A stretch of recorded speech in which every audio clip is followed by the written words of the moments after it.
Can you hear me? I need to tell you something. I see dead people. I'm just kidding. I have a incredible podcast for you guys today.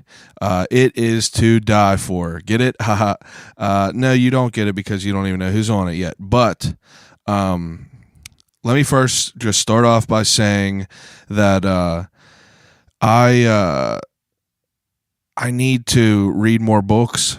There's so many books out right now that I'm being told about, and I want to read so much, but I seriously just feel like I don't have time to read. I'm about to just dip into audiobooks, I think, maybe. But then I feel like that'll cut down on my podcast weekly rotation, which obviously cannot happen.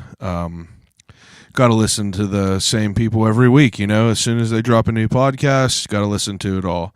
I'd be curious to know what some of the other podcasts you guys listen to are.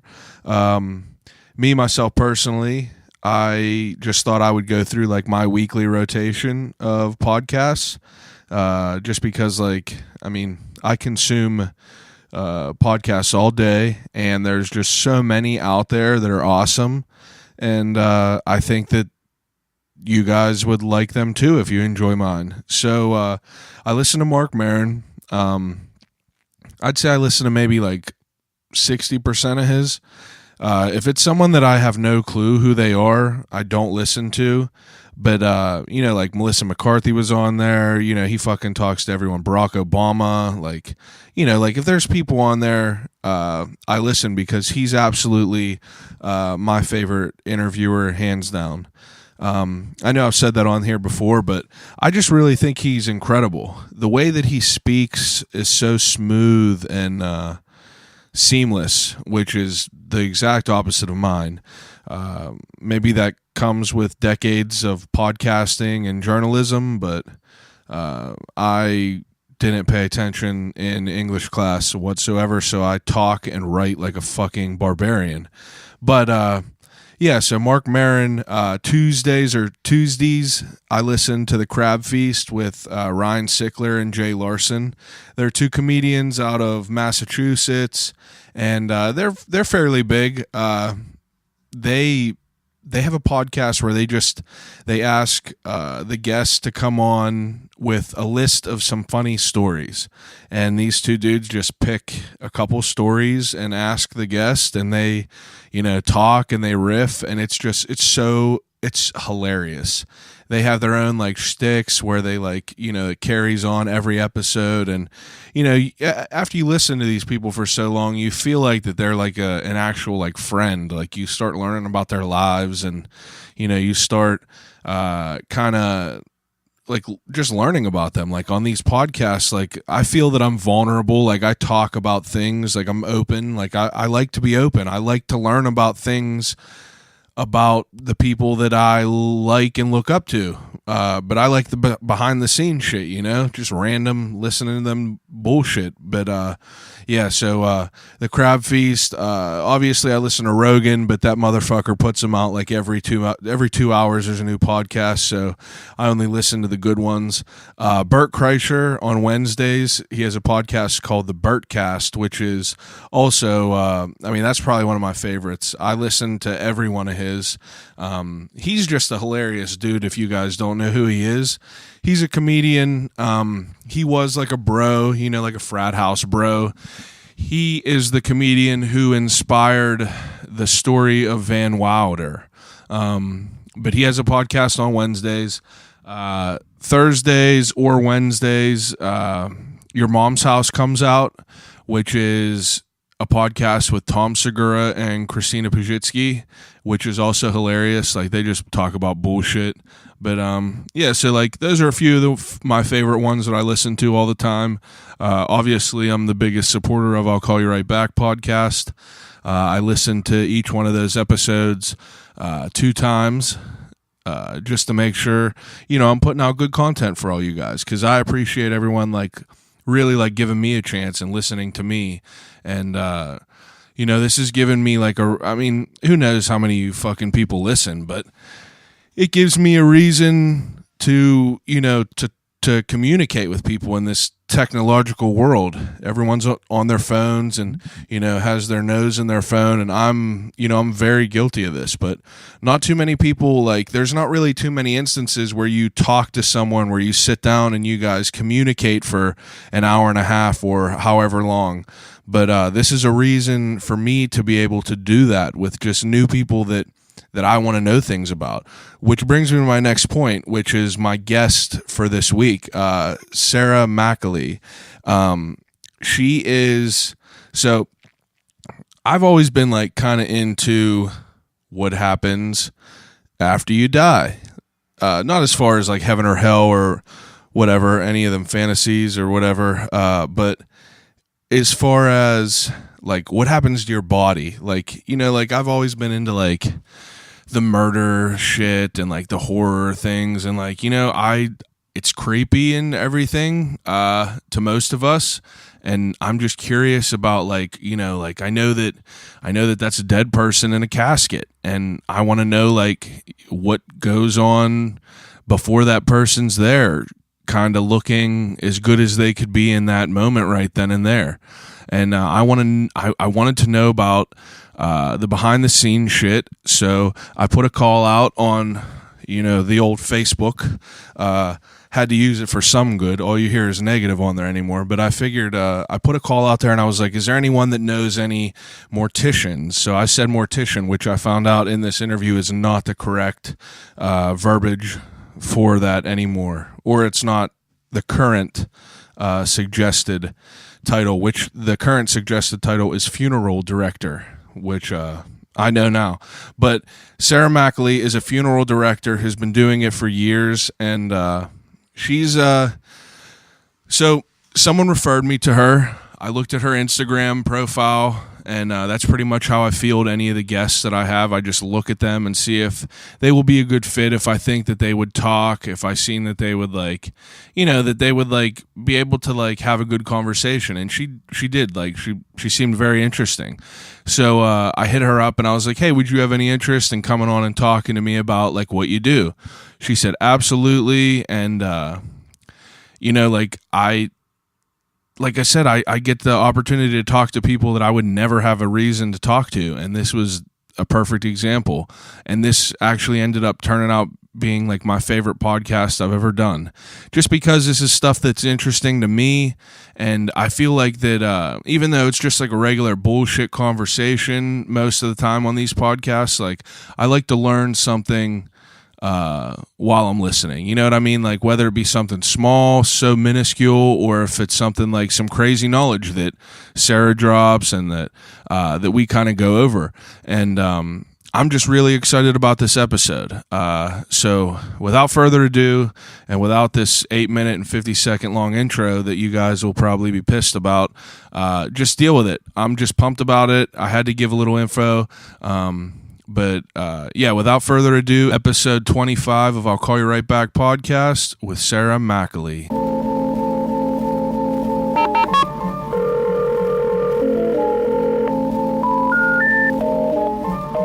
I gotta use the telephone. Hello?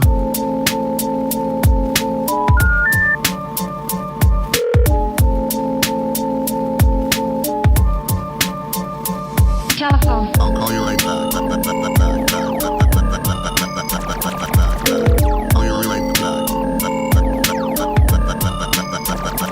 Telephone. I'll Call You Right Back podcast. Just, I've read all of those books. I've read every single book that I read by a comedian. I just like want the next one. It's like, and I'm so. Will you into pull it. this up just to you a little bit? So just Do I like have to start down here? Yeah, like That makes- you can go like right there. Just I mean, like it doesn't need, you don't need to be like right up against it, but like Yeah. right there is cool. This is good. It's just like whatever's comfortable for you. Just This is so fine. like okay. But the comedy shit is what was like interesting to me, because like if people have books about things, I feel that they're like a little bit more interested in yeah. it than just like just general interest. Yeah, just saying you're interested Yeah. in it. You know what I mean? Like if you're taking the time to read books about it. Yeah. And that's why I like look at people's Instagrams and stuff, because it's just like, I mean, you never know what people are like. Yeah. I'm like, I think that I find myself funny. Yeah. And I think that kind of like where my life went is somewhat on the same vein as where a lot of comedians go. Yeah. And I'm like, in reading all those books, I kind of like wanted to text my mom and be like, why didn't you encourage me to be famous or something? Or like, why didn't you tell me to move away and like pursue an acting or comedy career? Because I think I could have done it. Yeah. They're all like, are you genuinely like, do you have like vulgar humor and stuff? Or are you like, I'm like a situational okay. kind of. I get what you mean. Like, like something happens and I find the funny in it. Okay. Yes. I that's kind of what I do. Like I try to, I don't like, I find like the weird shit about like what's funny. Yeah. And like, I'll say it and like I just started stand up. So it was very, very like nerve wracking. Definitely. So the comedian was on my podcast. He was like, oh yeah, I have a competition. Like we'll do this. And you go up there and you do 5 minutes. And like, I listen to all these podcasts with all these comedians, and like they all talk about like their entire lives. Yeah. They share their lives with you. So Yeah. it's like I feel like I have a cheat sheet of like what to do and what not to do. Yeah. Because like I've listened to these fucking things for like 10 years, and I think about like all the things I learned from listening to it, and I'm like I want to apply it to that. Yeah. And like the main rule that people say is like if you write comedy for other people, you have to write it for yourself. Yeah, it's not going to be yourself. funny. So like in the beginning, I was just like, I have to just write what about you think is funny. Write what you think is funny, because like if you do, it adds like conviction. Yeah, it does. It adds conviction, and like Mark Twain has a quote that says, if you tell the truth, you never have to remember anything. Yeah. So it's like, if you're just telling the same story, it doesn't matter. You don't have to remember the punchline. And it's just like, if you're talking about like what you find funny of it, it's like it almost like it's like slips into a groove. It's hard for me to like how I like try to picture it. Yeah. Because I'm like, there's 100 people out there in the crowd, and there's like, there's people that are like super PC. There's people that are like, like all different colors, all different backgrounds. So it's like it's hard to kind of like figure out what is gonna like hit on certain people. Mm-hmm. But it's interesting. Did you watch the Zen Diaries of Gary Shandling? I did not. You should watch it. It's on HBO. It's I don't have cable, so like I should. Well, you can go on like an HBO app. Oh, okay. But I'll find it. Yeah, it's a 2-part documentary by Judd Apatow, and he has Gary Shandling's diaries. And throughout his whole, Gary Shandling died super suddenly. Yeah. And it was like a huge, upset to the comedy. It was incredible. Like, so Judd Apatow has all of Gary Shandling's diaries that he had given to him a couple years ago. And throughout all of the diaries, it's like him telling himself that he has to be true to himself and like nobody else. See, that's crazy. Yeah, it is. It's totally crazy. Because like I feel like that's what makes it. That's what kind of makes you like hacky. Is if like if you try to just like say shit that's like low hanging fruit to people, like, oh, Pittsburgh like has a bunch of potholes and everything. You know what I mean? Like that's a hacky like corny ass joke, but like. I don't know, like I made fun of like juggalos and vegans, and like it's like I don't give a fuck if you don't eat meat, like good for you, but like I'm gonna say funny things that I think are funny about it, because it's like other people definitely have thought about that. Yeah, it's just like that, and that's the kind of things that like I feel like that's the goal. You wanna explain to someone your point of view and get them to laugh about it. Right. How did you get into comedy? Like, what were your parents into it or whatever? No, I don't know. I like didn't realize that I was into comedy. Yeah. Until like, I mean, I've definitely always been into it. I've definitely always been into comedy, but I didn't like realize that I was super into it until a couple years ago. Yeah. Just watching watching like Parks and Rec and The Office and 30 Rock, and like realizing that these people are real people, and then reading their books, like Tina Fey's book and Amy Poehler's book, and Judd Apatow. I read Judd Apatow's book where he has interviews with all these comedians from 1983 I don't know to anything about him 2016. really. Like I know that dude. he's like an anchor in like comedy history and everything. Yeah. And I know I need to get deeper. I know. into it. He's like a secret. He's totally behind the scenes. Yeah, But and I it's had like- no idea. That's why I didn't know. I thought he just was most people movies. don't. Yeah, I like saw that he had a book because I'm super into him because of his movies where he has his wife and his kids. I think that's so cool. And obviously he's hilarious. All of his comedy movies are great, but he has this history with so many different people in comedy. He has this book called Sick in the Head, and it starts, the first interview is 1983 with Jerry Seinfeld. Really? And it's in Jerry Seinfeld's unfurnished apartment. And Judd Apatow was 15 years old. He calls Jerry Seinfeld because he has a job at his high school radio. And he's like, I want to interview you. And Jerry Seinfeld's like, sure, come on over. And has this conversation with him and is like, where do you see your career going? And Jerry's like, well, I think I want to do something like this. And then explains how he wants to do Seinfeld. But it's not like, he doesn't know that it's Seinfeld. Yeah, it's before it even like yeah, came to and be. then like Holy shit. yeah, and then towards the end of the book he has an interview with him in like 2016. Oh my god. Yeah, it's crazy. And it's called Sick in the Head. Yeah. Wow. And it's all just interviews with that comedians. kind of shit gives me chills. Yeah, and it starts when he's 15 years old, and he has like It's just like Jay super Leto when he's 15 motivating. years old. Yeah, it's crazy. It's like Michael Scott or Andy Bernard always says, like, every one of those people you see have one of them crazy stories. Yeah. But it's like, and they all do. It's like all these people, like you hear, that's the cool shit about podcasts, I feel, is because like it's not just like your Letterman type interview where it's just, you talk some like shit and like the same corny like, oh, what kind of project are you doing right now? But if you have a podcast, that's why like I try to do like an hour and a half because like, like I did one like last week and it was, like an hour and it's just like things just start like getting good and it's like you start like really like breaking into things. Yeah. Because you spend, how much? We spent 10 minutes talking about comedy and people don't even know what's in your cup. It's good though because like I am genuinely like a fan of it and it's just there's so much and there's so many different styles and like now that I'm like I was always a fan of it but I was never like a student of it. Right. And I try to be a student of it. That's now. how I feel too. I read his book and then I also read Steve Martin's book. Yeah. Which is great. But then He's I just started incredible. Oh, incredible. Then I started reading books called like Writing the Script and like all the Writing the technical Pilot books. and like just like Did you instructional. see Steve Martin and Martin Short's? Yeah. I don't even remember what it was called, but it was like their special they just came out with. I did see it. I don't remember what it He was is an called. animal on the oh my banjo. God. I know. Well, he's been playing the banjo. I know, for forever. like 50 years. He has a quote.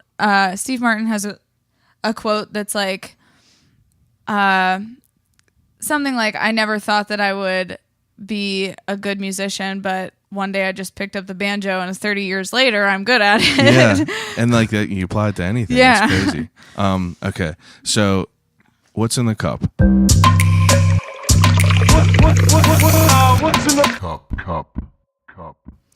I have orange by and Canada Dry ginger ale. And you said specifically Canada Dry. Yeah. Well, You don't like Schweppes at all? I know I don't like Schweppes. Like you'll turn it away Yeah. if you have it? I won't drink Schweppes. See, like I don't hate on it that much where I'm just like, no. Like, Well, I'll somebody take gave that me out. a glass of ginger ale and I didn't know if it was Canada Oh, yeah, Dry or Schweppes. Do you think you can tell the difference? No, I would drink it Yeah. if it was Schweppes. I was gonna say, wouldn't I be able- definitely could not. It's definitely like, it's not a taste thing. It's like a moral thing. I think you're probably like maybe like the fourth person that has picked ginger ale. And I don't know, it's crazy to me because like I don't drink other pop and I talk Yeah. about this on every podcast, but like I bring it up to each person because like you're obviously a new person. You probably Right. you never listen to these. So like I don't drink regular pop. The only time I'll ever drink pop is ginger ale, but Same. like I've I just been crazy about it. I never drink pop Yeah. and I love ginger ale. It's the best thing in the world. It's so good. The girl from Blackford, she was talking about how it's like that's just like that comforts her. It is. It's because I love ginger ale because when I was a kid and I would get sick, they would just like pour Yep. it on. They'd be like, bathe in this. Yeah. Bathe in this. And it obviously made me feel better all the time. So I'm like, anytime I get sick, I'm like, I need ginger ale. But then It was it's just a placebo. Yeah, totally. It's 100% a placebo. Because Yeah. my mom would be like, oh, it'll make your stomach feel better. And I'll be like, why does it do that? She's like, oh, it makes you burp. And I'm just like, does that make you feel better? not Like, true. yeah, it's not. But whenever you're little, no, you're just it's like, fuck it. The ginger is supposed to make your stomach feel better. It's good though, regardless. good. And Yeah. anytime you go anywhere, like there's this bar right down the road that we always go at. We always go to watch Penguin games, and they use fake ginger ale. So I found this out by someone who worked in the food industry. Yeah. They make ginger ale by mixing Coke and Sprite Yeah. together, and I didn't know that. Yeah. And I've was worked like, in a ton of restaurants. I was like, what the fuck? And she was like, I'm telling you, that ain't ginger ale. Yeah, And I was Sierra like, Mist and Pepsi. what do you mean? And she was like, you think everyone just has ginger ale? No one drinks No. it. She's like, you just mix it together and no Yeah. one will ever tell the difference. So I'm like, wonder why some, like, and now it like snaps into your head. You're like, holy shit, there's so many places that it just tastes like garbage and I don't Yeah. know why. But I mean, now, I mean, it ruined it for me, I feel. You worked in a lot of food industry places? Oh yeah, I've been working in restaurants since I was like 16. Oh, yeah? Yeah, even Where'd you grow up? I grew up in St. Mary's, PA. Where's that? It is 2.5. I actually grew up in a town called Johnsonburg, Pennsylvania. I find that is important to say. I grew up there until I was 16, and then I moved like 15 minutes away to the town next door. But it's like 2.5 hours north of Pittsburgh. I've never heard of either of those places. Well, they are in the middle of nowhere. Yeah? I mean, you don't have to go there. What is it, like very rural, or is it like a town, farm town? It's yeah, it's not like there's not like farms everywhere. Yeah, but it's not like booming. No, it's definitely Okay. not booming. There's like a Walmart. Okay. Johnsonburg doesn't have anything. They have a grocery store and a gas station, and then, like okay. a bar and a church on every corner, and a paper mill, and it smells like farts all the time. paper mill? Yeah, so like Wow, kids, Dunder Mifflin? Yeah, no. It's Hammer Dunder Mill, Mifflin is a probably. paper company. This is a paper factory. Yeah. There it This is. so for some reason the factory smells like shit all the time, and so in the surrounding towns of Johnsonburg, when you were in high school and elementary school and you would tell somebody that that's where you lived, they'd be like, oh, you're from that smelly town, and they'd make fun of you. Really? It Yes. smells? Yeah, I it wonder smells why. bad. I don't know. There was one area right down the hill from Century 3. You familiar with Century 3? Yeah. Yeah, so like right over the hill, there was like a methane plant or something there, and it always just smelled like shit. I don't know why it smells bad, but Imagine having to like... all the parents in Johnsonburg say it's the smell of money. Oh, yeah. I guess so. So you moved here when you were 16? No, I moved to St. Mary's when I was 16, 16. Yeah, I moved to Pittsburgh when I was 18, right after I graduated high school. What made you come to Pittsburgh? I just moved here to go to mortuary school. Oh, shit. Yeah, Do we have like a booming mortuary school here? Pittsburgh? Yeah. We have one of the best mortuary Really? schools. Yes. What's it called? Pittsburgh Institute of Mortuary Science, Jeez. or PIMS. So you've been doing that, like, so you've known you wanted to do this for a long time? For like my whole life, yeah. Really? Yeah, it's weird. When I was like 3 or 4 years old, I was in the car with my mom and my two brothers, and we drove by a funeral home, and I just thought it was a beautiful house, and I was like, Yeah. Mom, that's the house I'm going to live in when I grow up. And they all laughed at me, and I didn't know why that they were laughing at me, but that was like the first time I said that I was like gonna be Really? a funeral director. That's true, though. All the houses do look awesome. Yeah, they're beautiful. The house is still there. We drive by it all the time, but I was like, I'm gonna live there, and they all made fun of me. And then I just like went about my normal childhood life. And then when I had to decide, when I was in high school, when I had to decide what I was gonna do, I was just like, yeah, that's the one. What was high school like for you? Like, were you like, did you like high school? No, I hated high school. It was awful. Okay. I always ask because, like, if people either love it or hate it. Oh my god. Well, I think that if you loved high school, you're an idiot. And I loved high school, but I wasn't like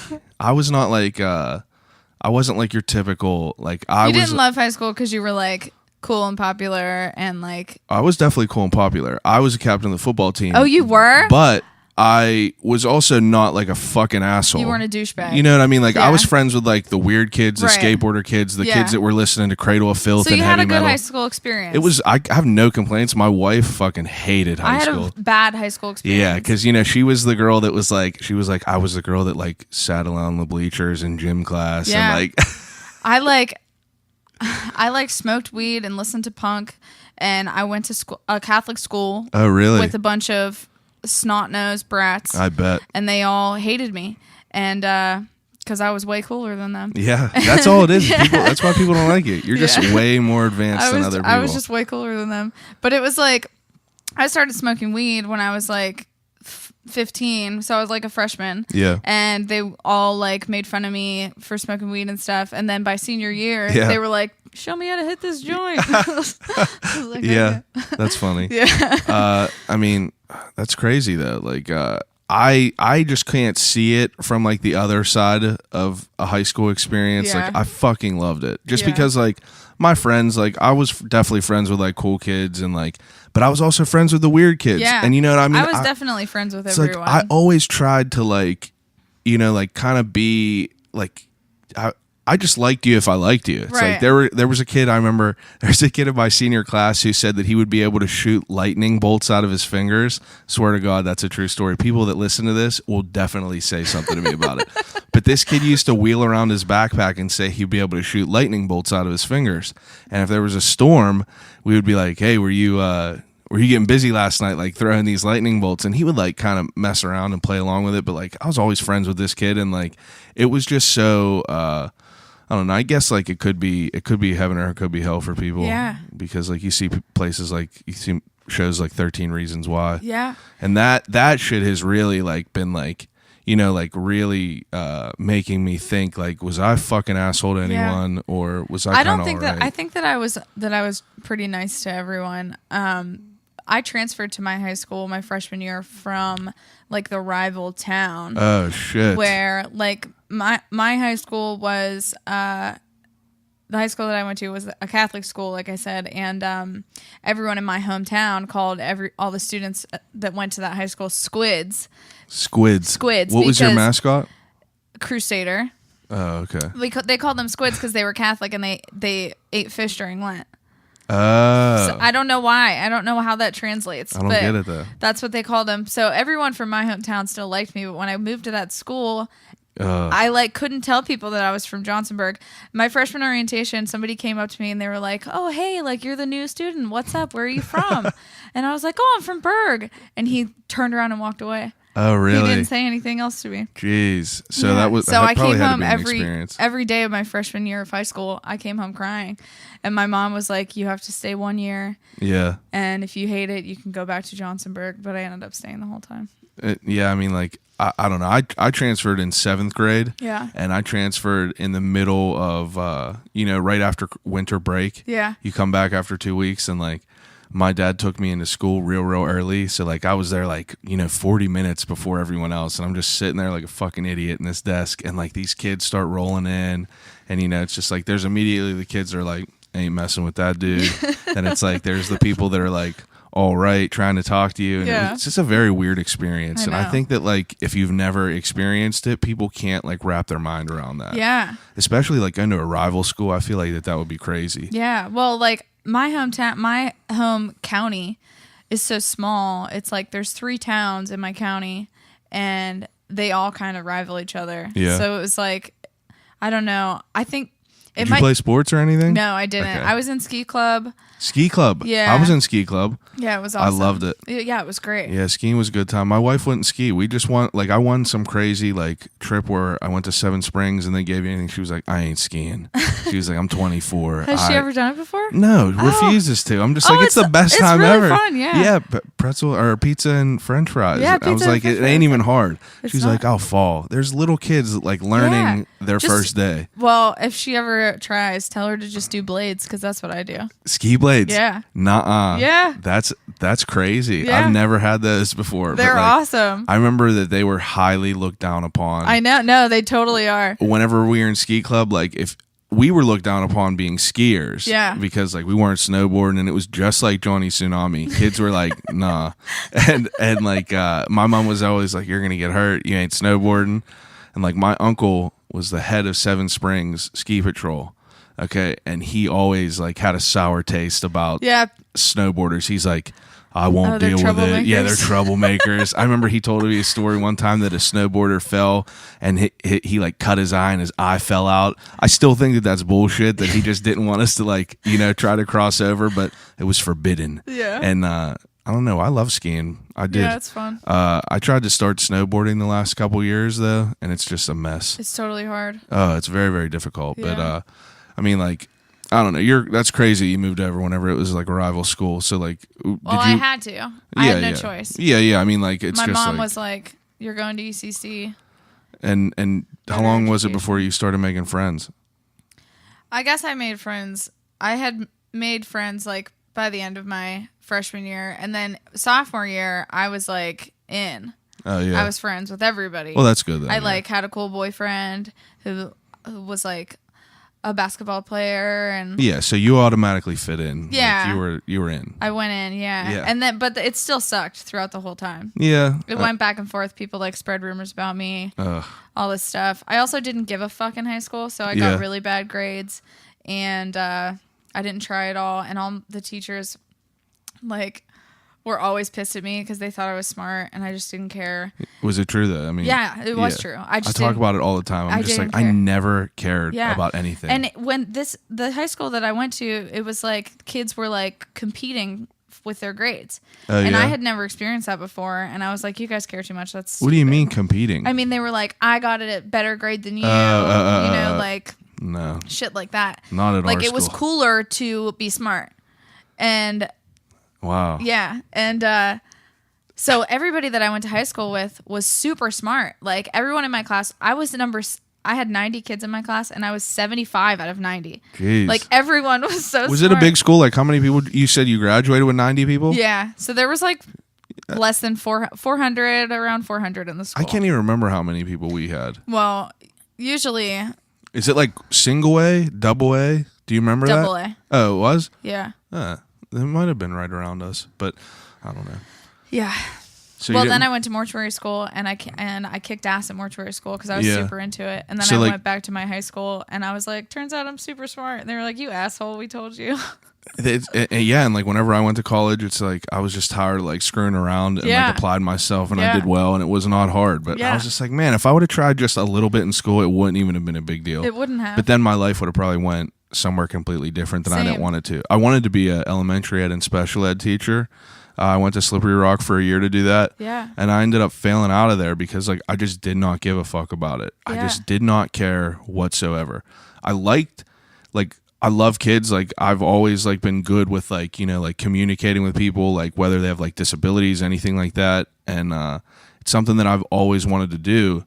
And I'm just like, I ain't dealing with the rest of this bullshit that comes along with it. You have to move if you want a decent job. And I was like, I ain't doing this. I'll go to this school and, you make just as much money and it's an easier way to get a job. Yeah. But I'd never be able to be a teacher. When did you you told your mom that you were going to go to mortuary school in high school? Yeah.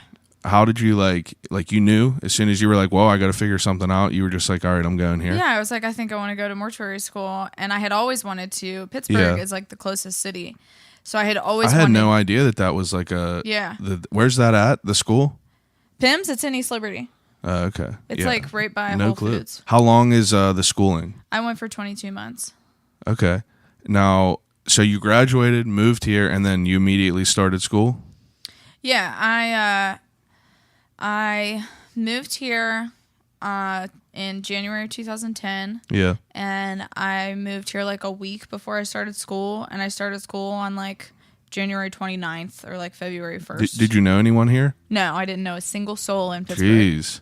Well, that's wild. Yeah. Where did you move to? I moved into, when you go to this school, they give you a list of funeral homes that you can work for and also live at.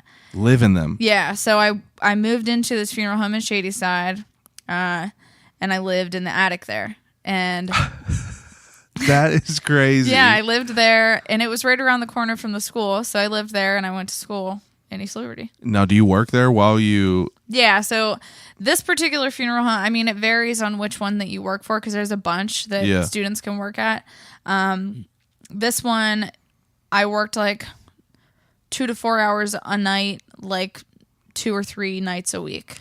Now, what do you do there if you don't have any schooling? Like, what kind of stuff? First of all, wait. Now, your professional title is a funeral director. Yeah. What is that? Because, like, I honestly, so I think a lot of people's thoughts of what it is what mine was. Because I thought that a funeral director is just the person that's like, all right, that person passed away, we're going to have this here, but like there's more to it, isn't there? Yeah. I mean, Okay. I do Everything. Okay. See, I didn't know that whatsoever because like whenever I was Most trying to people find don't. people, I was like, she said she's a funeral director, and I Googled it because like I didn't know if that meant like just organizing things. Right. Well, like I think that in Pennsylvania, I think that in the funeral industry in general, people definitely are getting away from using the term mortician. Yeah. But like, Oh, it is? yeah. Okay. It's like now people say funeral director, and in Pennsylvania, there's only one license. So if you're a funeral director, you also embalm. Oh, okay. But like in Ohio, you have to have 2 separate licenses. So you're a funeral director and an embalmer, or you're a funeral director or you're an embalmer. Okay. But in Pennsylvania, that means it's all whipped you into do one. everything. Yeah. Okay. So it's like not so much mortician. It's like funeral director, embalmer now. Okay. Which is kind of more like, I don't know, official, I guess. That's understandable. Yeah. I tried to Google where the word mortician came from. I don't know, probably the Addams Family. Yeah, like that's immediately. I was like mortician, like had to be something, but I couldn't. I got distracted and I didn't look through there. I don't know. It might have something to do with just the origin of the word. Yeah, something crazy. So you were there for 22 months. Like now you got there and you're working before school or like I'm just trying to remember all this stuff. So you're going there, living in this attic, and you're working there. Yeah. While you're going to school. What Yeah. do you do before you get your license and everything like that? Like what kind of shit were they having you do? Well, I was only like answering the phones and opening the door Yeah. at the viewing and stuff. Okay. So I only worked at this funeral home for 9 months, like the first 9 months that I was in school, because the funeral director, who was my boss, who owned the place, was a cunt. Okay. And yeah. He was horrible. He was the worst boss I've ever had. Really? Yeah, he would like call me on the phone when I wasn't there and like scream at me and call me stupid. He like made me cry. I was an 18-year-old girl. I had Jesus. never worked in a funeral home job before. My only job was at an ice cream store. Like that's it. And he was just really shitty. And he also had a reputation of like just being hard to work for and being mean to Yeah. students and stuff. So I quit and I moved out, and I ended up moving in with one of my girlfriends who lived here from my hometown. She was going to school here. And then I For the same thing? No, she was going okay. to school for something else. Okay. But she lived in a studio in Mount Lebanon, and I moved in with shit. her. 2 people living in a studio. That's an experience. Yeah, definitely. 2 girls too. And I started working at Ditka's in Robinson. Oh, okay. So I worked my other job was right above in that building. yeah, I never ate there. Still. One Robinson Center. It's crazy money. Yeah, Fuck that place. totally crazy. Yeah. I Did worked you like there it for there? 3 years. Did you ever meet Mike Dicka? Yeah, a couple times. Did you? Yeah. What's he like? He's humongous. I know He's a huge. huge person. He is definitely a huge person. I mean, like genuinely, you know, a lot of the people Football that players, yeah. are pretty big. He like came in and had to duck through the door. And I like at that time I was watching a lot of football. Oh, so yeah? I would like watch him on like Monday night Yeah. and with like all the other dudes with like Terry Bradshaw and them. Yeah. And Are you a sports fan? I am generally a fan of sports, yeah. Okay, but that's at this cool. I don't watch as much football as I used to, but I was watching like at this time I was watching like so much football. And so I had watched him the night before, and he had this like really crisp suit on, and he came in and had to duck through the door, and then he shook my hand, and he like a bear paw, probably. yeah, he like put his hand on the front and back of my hands, and it like completely, Wrapped around it there completely completely. disappeared. I was like, where did what? Yeah, I didn't know if he was like one of them dudes that just had his name on it, or he frequented. Yeah, he goes the there. Well, places. he's from Aliquippa, so Oh, really? yeah. So Jeez. his mom still lives in Aliquippa. She might be dead now. I don't know. She's R.I.P. super old, but she lived in Aliquippa, so they would like have her birthday there. That's true. And stuff. That's yeah. a good point. Yeah. So you had a food job, and then you moved in there and to this dick, yeah. and then so you moved into the studio apartment. Like, what was that like? Well, I moved in there I only lived with her for like 4 months. It sucked though, probably, didn't it? Yeah, it had to be. she was like one of my best friends from the time we were like 11. That's fine. It totally sucked. It doesn't even matter. Yeah. I feel like it could be your brother. Yeah, it sucked. It would be the worst. Yeah, so that was just like a temporary transient situation, and then I got a room in Friendship in a house with 7 strangers. Really? Yeah. 7 strangers. Yeah. 7 strangers live in a house. It's like Jersey Shore intro. I used to explain it like, "Hey Arnold," like it was one building with a bunch of other people, but it was actually a house. It was just like we all had our own room, but it felt like Hey Arnold because there was like all these randos everywhere. But wow, what was that like? It was awesome. They all ended up being super cool. That's good then. And there was like people. Chris number 2, and then not for Man I Flag, this is a different Chris number 2, and this guy named Jake, and then this couple, and I think that was it. Yeah, that was it. That's pretty wild. Yeah, it was crazy. How long did you live there? I lived there for like 9 months. Oh yeah? Yeah. And you're still going to school at this time? Yep. And now what is like a daily, like what are your hours going to mortuary school? It starts at like... Is that what it's called, mortuary school? Okay. It starts at like 7:30, 8 o'clock. I think 7:30. Yeah. And then it goes to 1:30. That's not too bad. In like in your first trimester. And then we also didn't have class on Fridays in the first trimester. And then as it goes, you go to like 3:30, and sometimes you have class on Friday, but it's super difficult. I mean, like, I bet you have to like do medical shit. And, yeah, I couldn't even imagine it. Well, so it's like kind of like a weeding out process. So the first trimester is hard as hell, and they give you... Is it bookwork mostly? No, yes, it's bookwork. But you have to take 23 credits. Oh yeah. So it's like 8 classes, and I can't remember. We didn't have every class every day. I think we had like 4 classes a day. Yeah. Maybe not. I really don't know. It was That's like right. 10 years ago. I know it's wild to think about. Yeah, I know it's so crazy. Basically what I'm going to ask you is I'm just curious about like what your schooling is. Like I know like my buddy is a barber, for instance. Like his first half of schooling is like bookwork and shit. Yeah. And then his second half he's on the floor. So it's like, do they immediately like just like kind of like put you into... You do the first trimester, and it's like embalming, biology, psychology, ethics, stuff like that, business classes, and then in your second trimester you start to embalm. So you like there's 2 buildings. One of them is like a big building where all the school happens, and then the other one is like a garage type looking thing. Yeah. That's the prep room. So you're on like a rotation of people, and you just like embalm, and you have to embalm 40 cases to get through the program. And you also have people? to 40 people. Yeah, 40 people. They're like people that are like they're people having a funeral, or are these like cadavers? Sometimes, yeah. Well, they're people that are either like just left at the medical examiner's office, or what? Yeah. What do you mean? Like they were never identified. Oh my God. They're just like at the medical examiner's office. Jesus. Yeah, I know. Just in like a fridge. Yeah. And then so you never like were like I'm gonna ask you questions from the beginning. Like you're obviously not like a queasy person then, or anything like no. Like are you afraid of like bugs or anything? I am terrified of bugs. I knew there was something. I'm so scared of bugs. In fact, when I was texting you to say that I was on my way, a spider crawled down from my rearview mirror onto my steering wheel, and I was like, "What the fuck are you doing here?" And I had to kill it, which I don't like to kill them. But anyway, so you have to do. So they're like left at the medical examiner's office, and then most of the funeral homes have, if you like can't afford your embalming, which is like $800 sometimes. Oh yeah. You can like give the person to the school to be embalmed, and it's free. It's like a practice. So like sometimes they what exactly is embalming? Like what do you do? It's preservation, right? Yeah.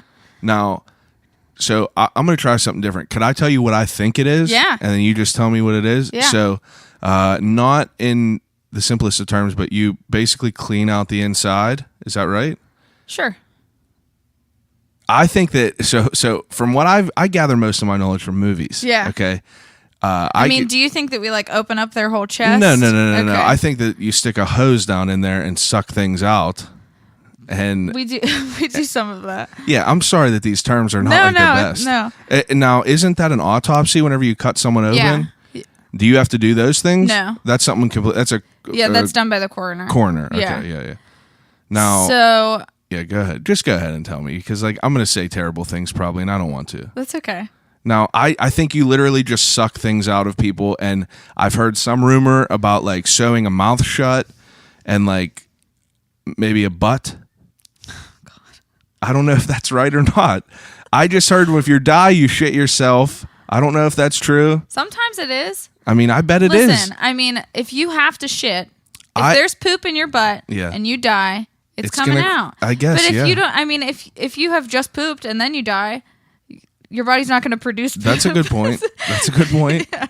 I mean, that's the long and short of it. It's like you don't have to sew anyone's butt shut. No, you don't have to sew anyone's but a butt mouth shut. you do. No. Nobody gets their mouth sewn shut. Jesus, I don't know where I'm getting. I swear to God, true. I've been told this is what people think. Yeah, and like that's why I feel like this is interesting. Someone said that they did that because their mouth could open whenever they like. We do shut it, but you don't sew it shut. Okay, so what exactly is embalming now? Okay, so we use a combination of chemicals. It's like formaldehyde and phenol and other super harsh chemicals that are preservative. Okay. There are a bunch of different ways to do it, and you have to do it based on the case. But on a normal body, you make an incision above their collarbone, and you have these tools.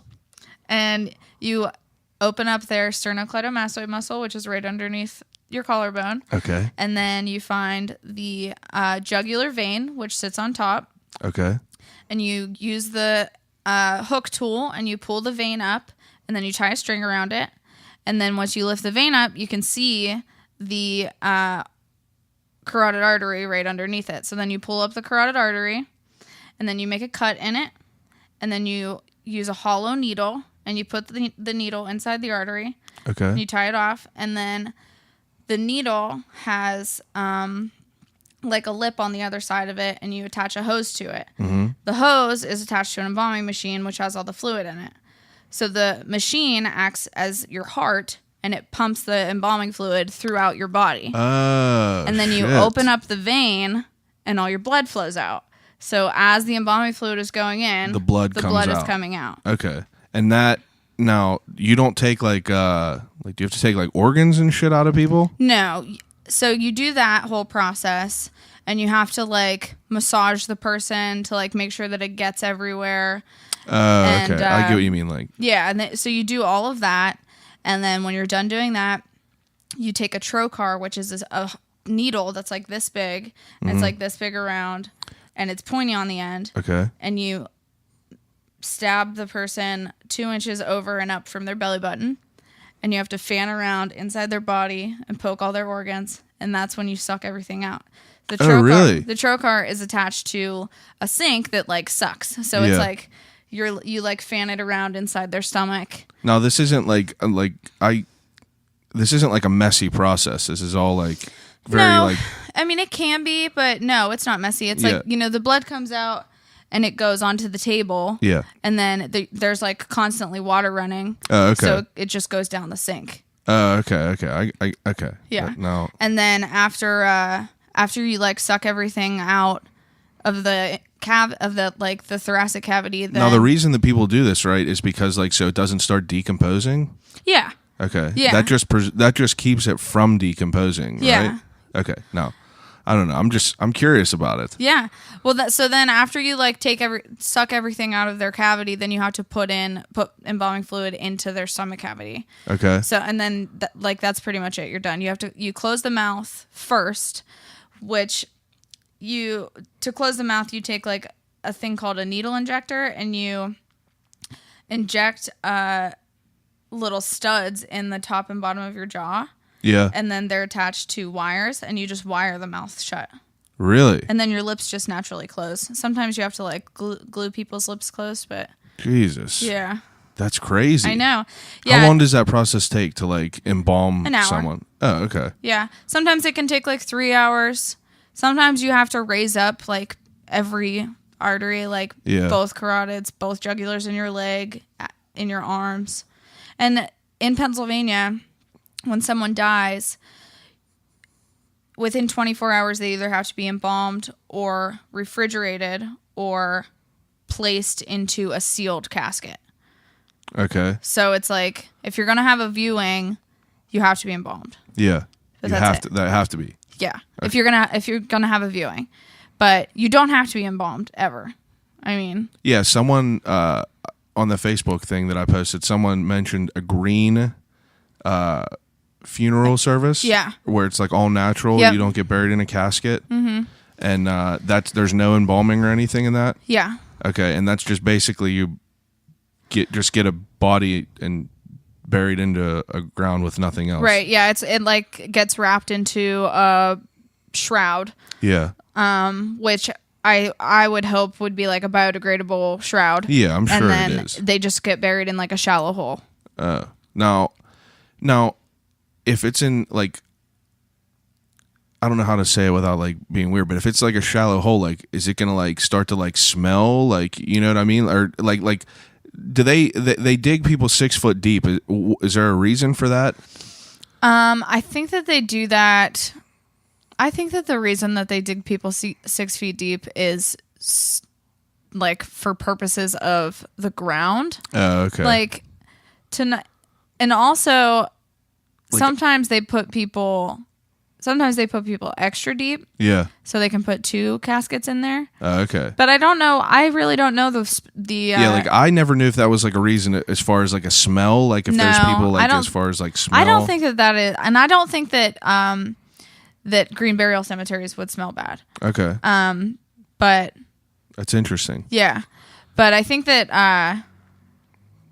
I don't know. It might have something to do with like the ground, but that's been like a thing for a really long time. Yeah, that's what I was thinking. Like I don't know. maybe it was just like something back then that they just like kept doing. I don't even know if it is 6 feet because you can like stand in one of those holes. That's a good point. Yeah, that's a good point. It probably ain't even 6 foot. I don't know. I just thought about that show, 6 Foot Under. Yeah, that's I don't a even- horrible show. That's a show about what? It's about a family who is a funeral home. Yeah, like I knew the name of it. I never even knew what the show was. Yeah.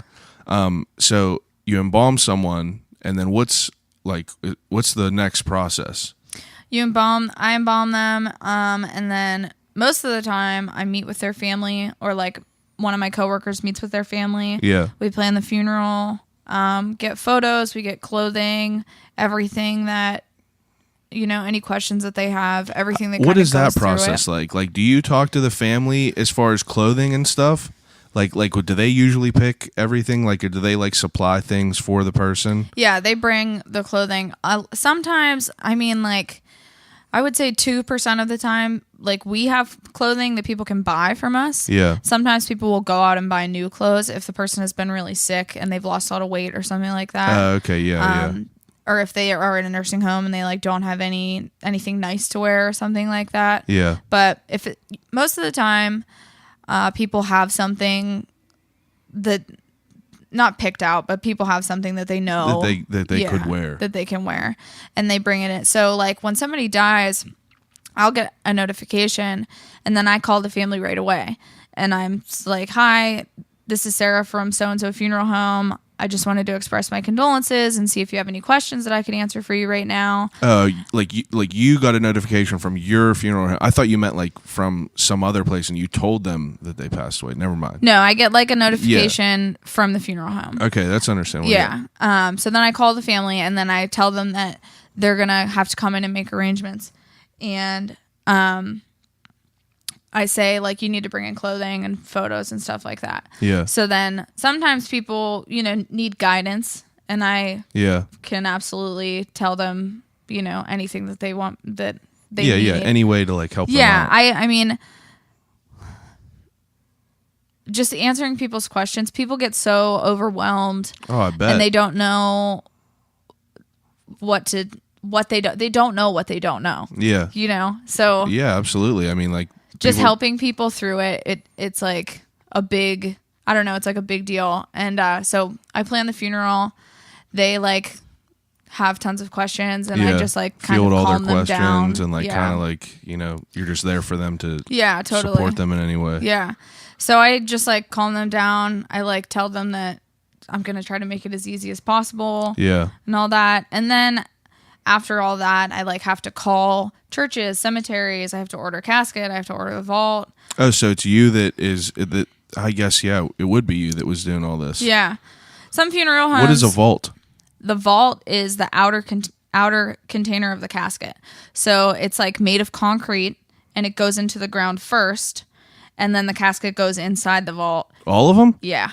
And then really? Yep. And then oh Jesus! yeah, I didn't know that was a thing. And then it has a lid that goes on it. It's a law that is put in place by cemeteries. So it's like pretty much every cemetery in Pennsylvania requires a vault. Why do you think that is? It's because because caskets are domed. Yeah. So if the top of the casket falls in, Yeah. then the ground will shift. Oh, So shit. the vault keeps the ground steady because it's concrete. So if the casket wow. falls in, yeah, that's not going to make the ground dip or anything. yeah, Oh, because if that's true. if the ground shifts, then the headstones will get all fucked up. That's a good point. Yeah, Wow, I didn't know that. That's crazy. yeah, I seriously thought it was just a box in the ground. yeah. Well, if you go to like a Jewish cemetery, it is a box in the ground, so Yeah. you can see like they're very hilly and unstable and Now, stuff like that. This is another thing I was curious about. You just said a Jewish cemetery. Like, you have to deal with all different types of religions and things like that, or like, I'm very ignorant to everything, and It's okay. I definitely like tell people in the beginning, like, I'm sorry if it's like not right, but like, I don't know if like everyone could use a regular, you know, like funeral home, or if like certain religions have like different, you know, like Yeah. means that need to be done. Well, so everybody can use any kind of funeral home. In the Jewish faith, Jewish people definitely go to Jewish funeral homes. Oh, okay. So like me, I have only done a few Jewish funerals, and they weren't super traditional. Yeah. You know, like people who are traditional of their faith go to Jewish funeral homes. Yeah, that makes and sense. like the Jewish funeral home knows their family, and they've been dealing with them for forever. Yeah, that and, makes sense. You know, so like Sugars is in Shadyside, and that's like where That's a Jewish that's funeral where home? everybody goes. Sugars. Yeah. Okay. But I've done like tons of Buddhist I worked at a funeral home in Shadyside for 5 years. Okay. So because it's in Shadyside, There's all different kinds of people. yeah, you know, all the hospitals are around in the schools. So Yeah. I've done like tons of Buddhists. Now, is the actual like ceremony different like than other people's? Because like mine, like any funeral that I've been to, it's like you go there's a bunch of people in the other room, you go say hello. Yeah. Then you go walk in and you get in a single file line, Yeah. go up to the casket, pray or whatever you want Yeah, to do. that's and like then- traditional. Yeah, like that's Yeah. I've never been to another funeral that was not like that, except for like someone who was cremated or Well, something. you should, because other funerals are awesome. What do you mean? I mean, like people of other religions, They like celebrate their funerals life. are so much cooler than ours. I bet. like, Because it's a Buddhist- fucking drag. Yeah, ours. it's a total drag. I mean, it's still definitely very somber, but like Buddhist funerals, they like, the ones that I have done at my funeral home, they like come in, they put a table out, they put all this fruit all over the table. Really? With like photos of the dead person and all this incense and like all this beautiful stuff. Wow. And then they all come in and they like, you know, they like kneel on the floor Yeah. and they like Do they eat the fruit put or their is that head- just No, like an it's- offering? Yeah. Oh, really? Yeah. So what happens to it? They just clean it up and take it. Oh, wow. I know. It's crazy. And like also when I worked at the one in Shadyside, I did tons of Greek funerals. Like we did all of the Greek funerals out of the Greek church in Oakland. Yeah. And it was my favorite to go to that church because it's like it's just so like ritualistic and traditional, and it's Yeah. beautiful, and the whole thing is in Greek, and the priest sings the whole entire service. Really? Yeah, and then at the end, everybody in the whole church gets up and they like they usher up the pews and they do the sign of the cross, and then they have to kiss the icon, and then they have to kiss the dead person. Really? Yeah, it's awesome. I mean, it's fascinating to me as far as like all the different things, and you know where it came from is like, have you seen Coco, the movie Coco? No. Do you know what it is though? Yeah. Okay, so like my wife. I know. I really want to see it. That's why I'm like, no. Oh, I'll give you my digital code. You can just take it home and watch it. Okay. Just don't let me forget whenever we're done with this. But it's fascinating, and like so it's basically just like a history movie, but it's a Disney Pixar movie, and every movie they make is incredible. Like I'm a huge Disney person, so they explain like the entire process of like, you know, why they put photos up, why they put altars up, why they do all this. And it's just like, you know, it's like that, how we were talking about in school, like you never pay attention. Like I never gave a shit about anything, but now it's like I'm genuinely like fascinating. It's fascinating because like she majored in Spanish, so like she has more of like a love for it. Yeah. And she's just like watching this and explaining it to me, and I'm sitting there like crying at the end, and I'm just like, Jesus, like this is insane to me. And it that's why I wanted to ask you that, like all different, like I know there's obviously different like religions and things. They have like different ways to do things, but that's fascinating, like with the fruit and everything. Yeah, it's amazing. I would have never the Jewish one is my favorite. What's different, like what's like a traditional, like a Jewish? Well, I don't want to like no, that's fine, say you don't anything have to. wrong. No, you don't have to. No, I mean they do like, I mean there's a lot of things with like traditional Orthodox Jewish people where they like won't speak, and they have to like wear black, and they have to cover their mirrors, and they like aren't supposed to eat. They're supposed to sit Shiva for 5 days and all this stuff. But just like in Jewish funeral homes that I've been to, or in Jewish funerals that I have been a part of, they do this thing called a backfill, which is where, so when you go to, have you ever like seen a grave site where someone's about to be buried? Yeah. So there's like a big pile of dirt next to the hole. So you go to the grave, and the cemetery sets out all these shovels. And so the people that are there, like the family members, they fill in the grave. Really? But they do it, instead of like putting the shovel part into the dirt, they put it upside down into the dirt, so it goes on the back of the shovel, and it shows reluctance, like they aren't doing it happily.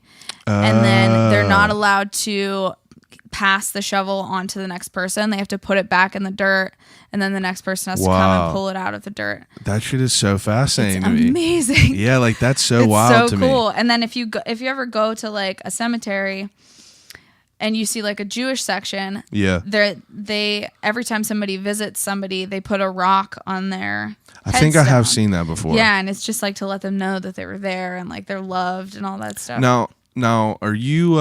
You said you went to a Catholic school. Are you religious at all? No. Now, do you believe in ghosts? Sure. Okay, yeah. So now, do you ever like feel like weird vibes working there? No. You never have? No. Now, I've worked at a couple different funeral homes. I'm sure you. Yeah. I've never felt weird vibes.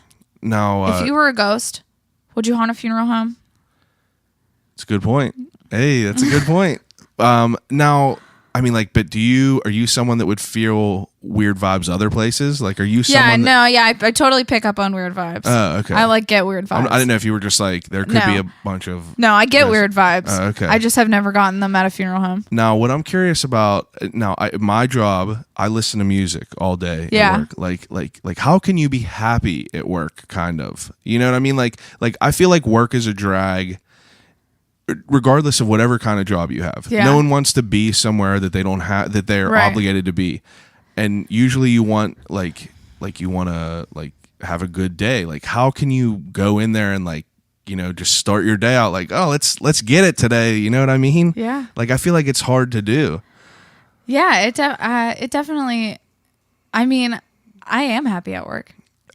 Just to do it. Yeah. I love what I do so much. I'm not saying like as far as like your job, but I'm saying like, how is it? Like, I feel like it would be hard for me to not just like be heartbroken. Yeah. All the time. Well, that's why you're not a funeral director. Yeah. You know? Yeah. It's like, I was made to do this. Yeah. And I am like, I love being surrounded by death all day. Yeah. I love it. and I love helping people. I love it when people call me and they fucking need me and I'm there for them. You know what I mean? And like that's and awesome. I also have like coworkers who are hilarious and like help me get through the day, and they like keep it fun. So are you guys like listening to the Temptations down there? No. Like, you know what I mean? Like that's not everything. I listen to music when I embalm, but like we don't listen to music in the funeral home. Okay. We could. Yeah. And I do if I want to, but I always listen to music when I embalm. But it's like I have one coworker who's just a dad, and he's super funny, and he's very like dad joke, and he makes me laugh all day long. I guess like you can't really like think too far into it. Like you're not gonna bring your work home. Yeah, I mean like, sometimes it's there. You know what it is. If it's sad as fuck, I get sad. Like, I mean, I bet you do. Like, I do. You have to. Like, have you dealt with like children and stuff? Yeah, I mean, I do get super sad when it is sad. It's an unfortunate thing, but if it's an older person that's just expired, I can understand. Even like when it is old people, it like depends on the person and the family and the situation. Yeah, like sometimes it's still super sad, even when someone's been 98 and they've been dying forever. You know, but it's like with drugs and suicide and all this shit that's just been like getting worse and worse since I've been practicing. For sure. It's like especially drugs. Yeah. It's completely heartbreaking, and it makes me want to rip my hair out. I bet. Like the drug thing is specifically, and you see that a lot. Yeah, I see it all the time, and especially in the last 5 years that I've been a practicing funeral director. It's like I remember like the day that it like switched. Yeah. And then it was just like all the time. That's terrible. And it's terrible. It's like, I think that my job is super honorable, and I love embalming. Like embalming is like my favorite aspect of my job. Yeah. It's very like before and after satisfying, you know. People come up to you and they say, "My mom looks so beautiful, thank you," all this stuff. Yeah. But it's like also kind of like a sacred, respectful thing where like I'm the last person who is giving this person a bath. Like I'm like, that's understandable. You like know? I can understand like how, because that's what I was talking to my wife before you got here, and I was like, you know, like I just don't know, like I'm curious to know about like, you know, how to keep like if I wake up in a bad mood, it's hard for me to like pull myself out of a bad mood. And I just feel like that, like, I mean, I guess like I'm ignorant because I've not worked in there, so it's just like you think it's just like the cinematic, you know, you go into work and it's dreary ass music, but I mean I'm sure it's not that. I mean, no, I mean, just like everyone else. If I wake up and I'm in a bad mood or I'm fighting with my boyfriend, like I'm not somebody who is easily hides my emotions. Yeah. But if it's a situation where I'm talking to a family, you know, I'm like on point, but if I'm talking to my coworkers, I'm like, fuck off. I get what you're saying. You have to like pull yourself, just in any situation like that. But it's like with the drug thing, like these kids are younger than me. Oh, 100%. And I have a lot of close people that are just so do like, I. You know, fighting with drugs, have died from drugs, like kids in my high school and things. Yeah, it's like it's really ridiculous, like how much, because whenever I was in high school, I graduated in 2008. I didn't know anyone that did heroin. Same. You know what I mean? Like I didn't know. Nobody in my high school did. Like did I heroin. knew people that like took pills, but like whenever I say pills, I'm not saying like, you know, like the hardcore shit. I'm talking about like a Vicodin. Right. I don't ever remember people doing heroin, but now it's just like second nature. Yeah. Like that's what when I said earlier that I remember like the day it switched, it was like it like had started kind of popping up, and I was talking to somebody and I was like, I don't know anybody who does heroin. And I was like 23 at this time. Yeah. And then it was like my mom called me and she was like, your cousin's doing heroin. Yep. And then it was like the funeral home was like, we have somebody who overdosed. Yep. And then it was like once every 2 months we were doing an overdose funeral. It's fucking terrible. It's like I just, you know what I like, and it's such a hard topic to talk about because like I have family members that are addicted right now, and it's just like it's hard to say like I have a hard time like wrapping my mind around it. Like at first I was like your typical like ignorant, like, you know, fuck that, like that's their decision and everything, and you know, just like very cold towards it. But like over the years of seeing the people that are becoming addicted and like how people are becoming addicted, it's like it's all up to that first decision. Like you guys 100% made that first decision. Yeah. But after that, that's whenever I feel like I have a little sympathy, because like I have people that I know that like I've asked them, like a kid that I know I think he's like 6 months clean, and he's open with me, and I was like what does it feel like that it's just like takes over your body? And he's like, it feels like you're possessed, dude. It's like right after that first time you do it, it's all on you. Right. It's all on you up to that, but after that, it's like you have no control. Yeah, but it's like even with people who, like kids who are, break their leg during football and are prescribed painkillers, sure. Like that. It might not be up to them. No. I get that. They might have some dormant addictive personality that they don't even know about. That's true. And then some doctors like, here, take this pill. That's true. And I know. And I completely like have been cold to it. I've been cold to it for a really long time. Yeah. And just like in my profession and in my experience over the last, I would say like year and a half, I have definitely not, I don't know if I would say that I'm sympathetic, but like I want to do something. Yeah, like, absolutely. Because you see it firsthand. Yeah, like how many is it over a certain number, like over 25? Like it's probably under 25. It's probably like I would have no idea even though, because like I see all this stuff like you see a headline all the time like, oh, someone overdosed. Right. Well, that's like there are more funeral homes in Allegheny County. That's what I'm saying. There has to be 100 funeral homes, and it's just for you to see that many. Yeah, it's just so it's like you see what's in the newspaper. Yeah, those people aren't all coming to me, but I would say that it's like probably 15, around 15, in the last 8 years that I've been practicing. Yeah. And I remember every single one of them. Yeah. I remember their fucking names. I remember their story. I remember about how they were clean and all this shit and how old they were when they overdosed. And that's what fucking gets to me. Oh, like, I bet. That sticks the people's with me. stories and like you communicating with their family, and like I'm sure that like their family opens up to you sometimes and like, just like kind of is very vulnerable and pours it on you. And it's like, I don't know, you have to be a certain like you obviously have to be like strong. Yeah, definitely. Like strong spirited to be able to, I don't know if strong spirited, but like not easily, like broken. I'm terrible with words. But I mean it's just super heavy, I feel. Yeah, I definitely like have to keep it together most of the time. Yeah. But I also, if I want to cry, I cry. And I bet. And I like don't hide it from people. When I was like in my second year working at my first funeral home, not the shitty one, but like the real one that I worked for, I was working there for like 2 years, and we had this one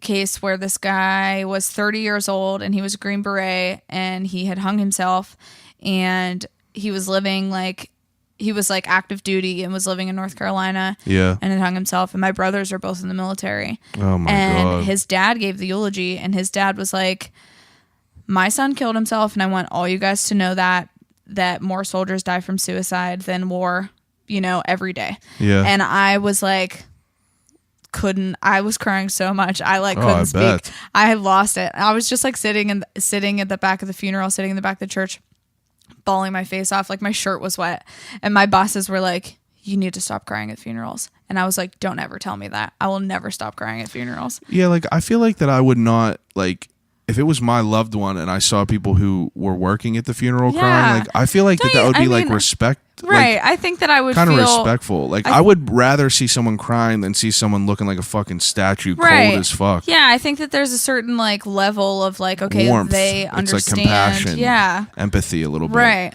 And it's like you have to, but I guess I could understand like what you're trying to do is like be strong for other people. No, I definitely I keep it together all the time, but it's like if I want to cry, I cry. And I cry all the time. I don't give a fuck. Yeah, you got to.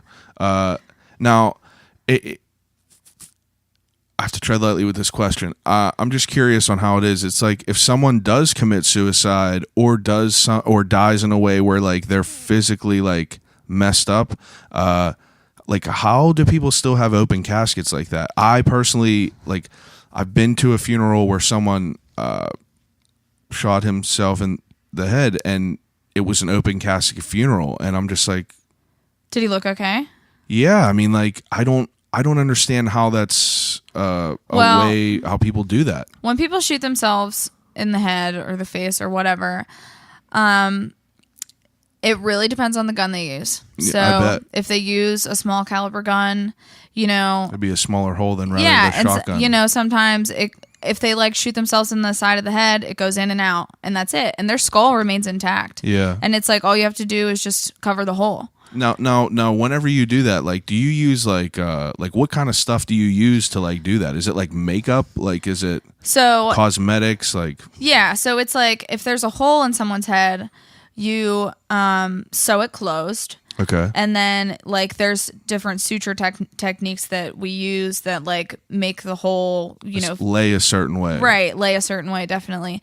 And then you cover it over with wax. Oh, okay. And then you put makeup on top of it. Yeah. And then if you have to, like I've done a lot of hair replacements where you like take somebody's hair and like glue it back over. Oh, really? Like we had a kid who shot himself, and his parents were like, the funeral director was like, well, do you want to see him? And they thought that he had blown his head off. Like what they had pictured in their mind was way worse was so much worse than real life. Yeah. So we definitely wanted them to see him so that they wouldn't live with that awful picture, terrible picture of that. So he had a hole like above his ear, so his hair was gone. So when I covered the hole, I took all the hair off of one side of his head and glued it over on the other side of his head. So it like looked like it was fine. Now, do you yourself do all the makeup and stuff for all the people? Yeah. Now, that's something that they teach you in school? It is something, yeah. They do teach it to you in school. It's not like you have to do a restorative art class in mortuary school. So What's you have that? You have to learn the different bones in your whole face, every bone in your ear, like your nose, all that stuff, and how like your cartilage sits, and you have to like learn all of the facial features and like how to make them symmetrical and stuff like that. And then you actually have to build someone's face. So you get like an empty skull, and you have to pick a celebrity or somebody, and you have to make their face out of clay.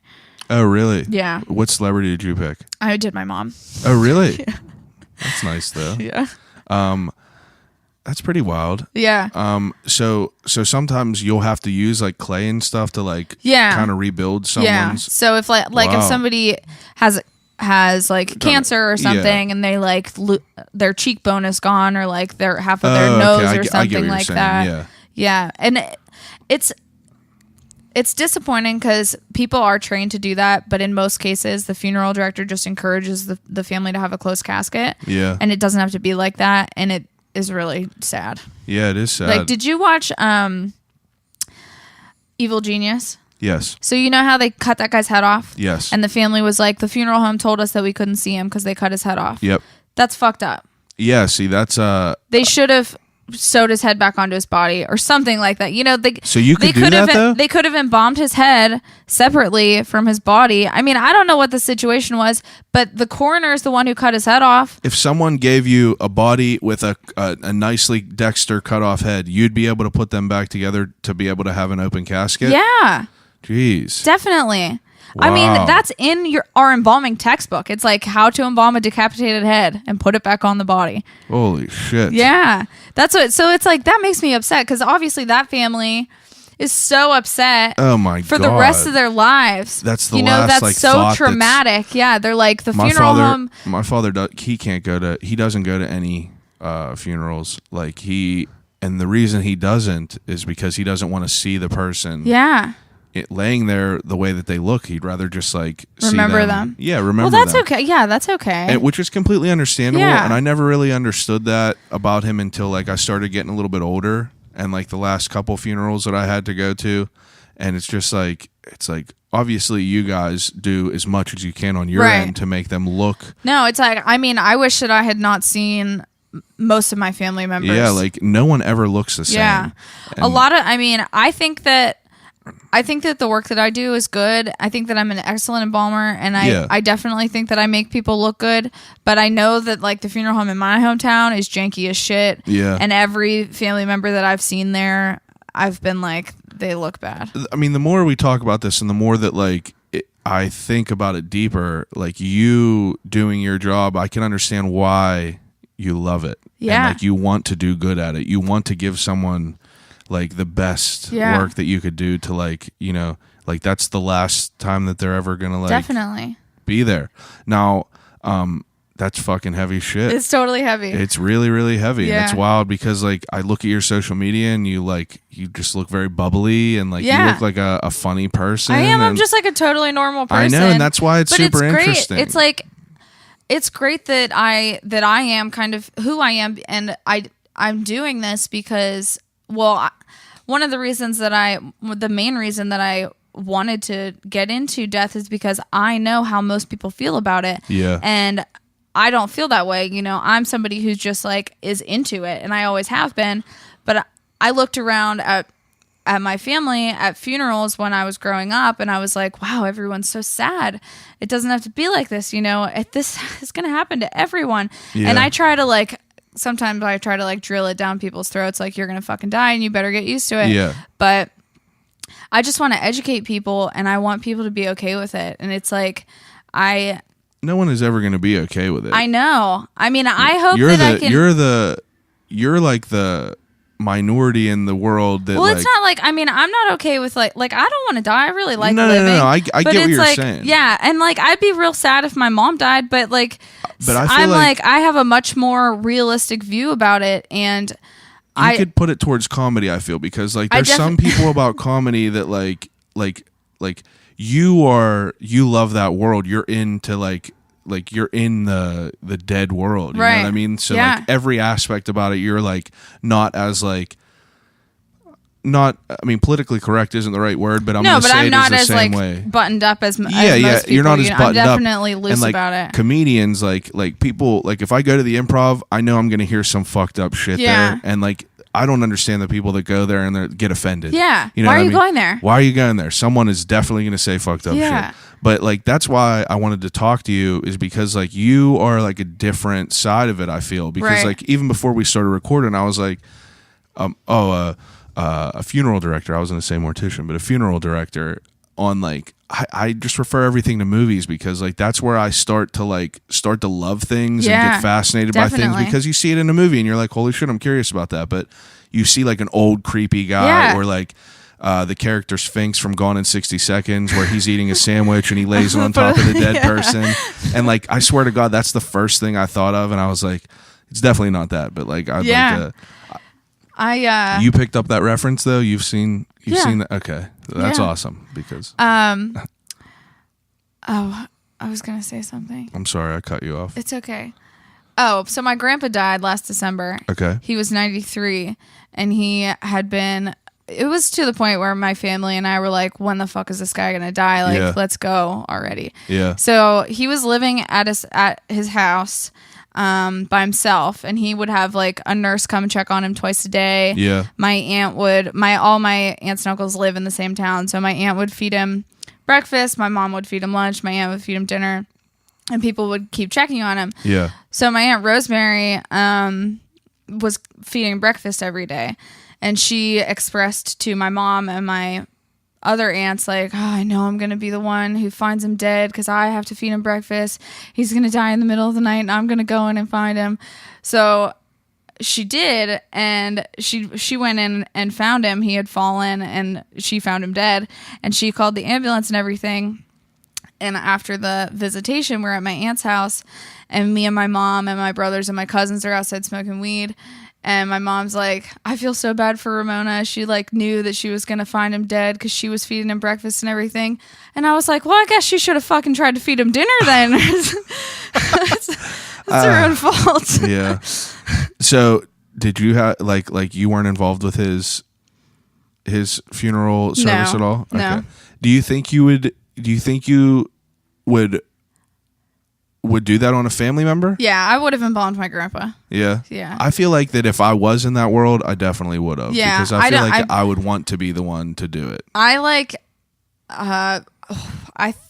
I think that I'm a great embalmer, Yeah. and other people think that I'm a great embalmer, and I am. And What it's makes like, a bad embalmer? people who are lazy. But as far not as far as like obviously people that are lazy, but like what is a bad embalming? Like what? How do you know that it's a bad embalming? Well, it's like just when you embalm somebody, you have to just take really good care and be very meticulous and notice a lot of stuff. So it's like if they have dirt under their fingernails, clean it out. Okay, like, I get what you're saying. I thought you meant like there's a way that you're not going to like get the.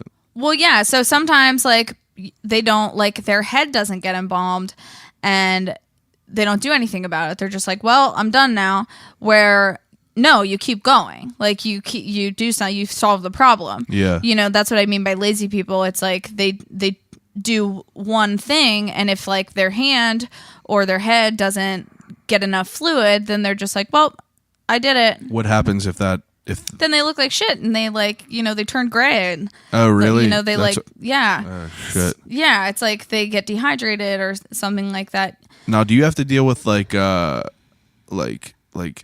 do you deal with like bodies as far as like if they're like contorted in a certain way? Well, like if people are living in the fetal position, there's like nothing that some like old people, their like knees are bent all the time and they can't straighten out their legs. Yeah. But like there's really nothing that we can do about that situation. Like there's nothing that I can do because I'm personally not strong enough to like rip people. Is that like what has to be done though? I mean, I don't think so because I've never seen anybody do that in my practice. Like they just basically we put people in the casket in their position and then we make it work. Like we put pillows around and stuff like that. Okay. So they look like they're laying in a normal position. Yeah. But it's like if somebody dies with like their arms underneath them and they just like are in rigor mortis, then you can pull them apart and like break it and stuff like that. Now, what is rigor mortis? Like, is it your muscles tightening? Yep. Now, why does it do that? It's just like a part. It has to do with the I don't know what word I want to use.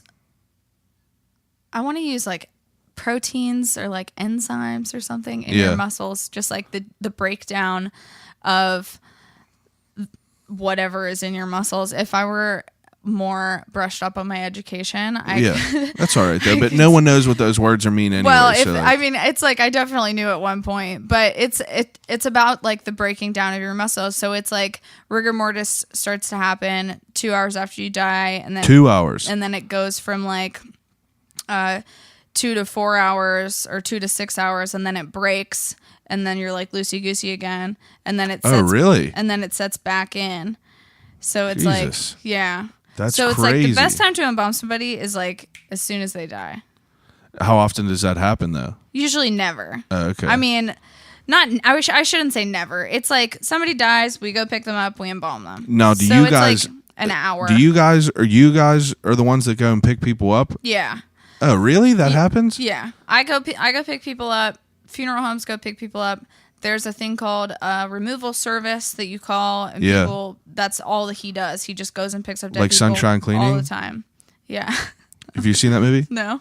It's a good movie. You should watch it. Is it's it about picking up dead people? Amy Adams and I love Amy Adams. Amy Adams and Emily Blunt.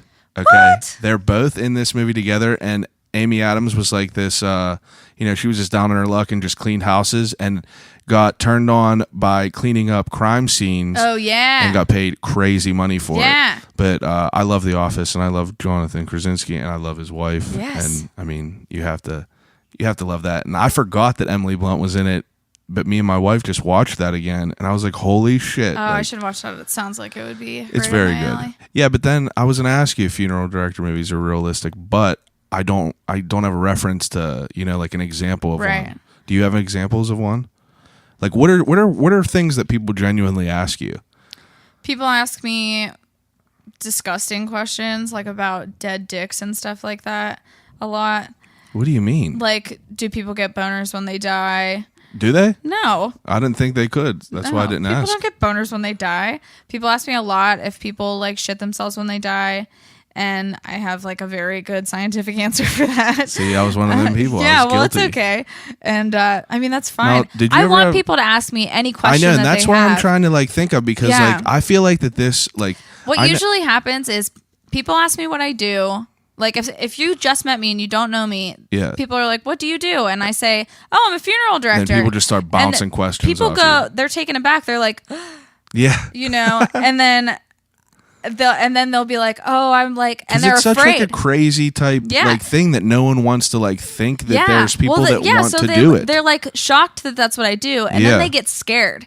They're like, this is like a physical thing that I see. It happens to people. See them, like, drawing when I tell. back. Yeah, they're like, and then they're like, "Oh, I have so many questions," and I'm like, "Okay, let's sit down. Ask me all the questions that you have. I'd love to answer them." Yeah. And then they ask me one thing, and then they're like, "Oh, I have so many questions." Do you ever have like any like anything that ever happened to a body that like creeped you out, like moving wise or like? One time, Oh, I shit. mean, this stuff doesn't creep me out, but like one time I was embalming and I was wearing a lab coat that had pockets. Yeah. And I just like bumped the table with my body and the guy's hand fell into my pocket.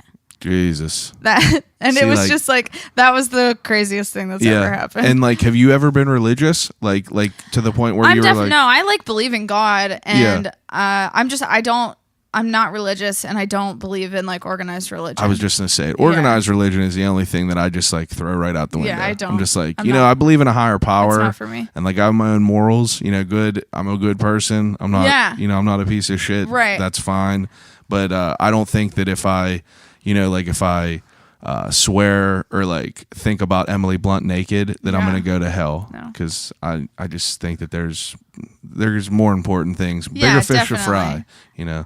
But are you like a sucker for like all like the murder type shows, Yeah, like Evil for sure. Genius, Making a Murderer, all yes, that? I am a What did true you think about crime. Evil Genius? I thought it was really good. Yeah. I thought that the last episode or two was unnecessary, but Yeah. I thought that it was a good show, and I I didn't know anything about that. I knew that I knew of that video just because of like I remember whenever I was younger, we would watch like Faces of Death. Yeah, And fucked up shit whenever we were younger, but it's just like I remember that video was on there of him getting his fucking blown up. yeah, And I didn't know where it was though. I just remember seeing the video and I was like, holy shit, like this is right up the road. And like my brother went to school at Penn State Barron. Oh, okay. So we would go up there all the time. Yeah. Literally all the time. And Yeah. I'm just like, Jesus, like yeah, at that time we were up there because like he's 6 years older than me. So I would was it 2003? 2003. Yeah, my boyfriend at the time was at Mercyhurst, and my best friend was at Edinburgh. Yeah. I was on Peach Street all the time. all the time, and it's Yeah. like holy shit, like this really happened up there. And then you start to see what was going on with like the lady behind it, and you're just like, Jesus, I know, like creepy yeah, as it's like hell. it seems like a surface story, but it's like it gets It's so super deep. And like Yeah. whenever she was talking like in the interview, she was like, oh, I'm gonna just think about people like getting sick, and then people just started dying, and I'm just like, Jesus, like that's the kind of things that like make me think like, who knows like Yeah. what happens. Now, what did you think about I just read today that the Making a Murderer case just got turned down by the Supreme Court. Good. Yeah. Do you believe that guy did it? Yes. Avery. Yes. You believe he did it? Yes. Why do you believe he did it though? Because, dude, I'm curious because when I like, watched the show, I was like, I think that the whole time I watched the show, I thought he was innocent. yeah. And that's what they wanted me to think. And That's what they do. They build Yeah. it so you do that. So yeah, it I mean, causes that's what controversy. the documentary was, made in his favor. And it's about like how this guy has been dealt a shitty hand, Exactly. and the Minnetonka, county is out to get him, and all this stuff. But then again, you're just hearing his side, right? Like you didn't hear exactly. about from But, the like, other point of view. If you just look at it, like It's creepy though. this guy is a fucking murderer, and he got his nephew in on it, and he's guilty. He murdered this bitch and lit her on fire in his yard. After his nephew was like, "Yeah, we burn her," I was like, Like, that kid definitely didn't just say that. No, just to, like, yeah. He wasn't, I mean, I do think that he was coaxed a little bit, and I can 100% understand. he was. And I can 100%. understand, like, that side of the story being like, they made him say this, they made him say this. I don't think he's dumb enough to be like, you know what? Yeah, I just want to go home and watch wrestling. Yeah. Like, they're fucking. We did did it. I don't know. It's interesting. Then there's other podcasts. Like you said, you listen to a few podcasts, but there was one like, Up and Vanished. No. You never heard about that? No. So Up and Vanished is a podcast by this dude named Payne Lindsay that was just a ripoff of Serial. You know what Serial is? No.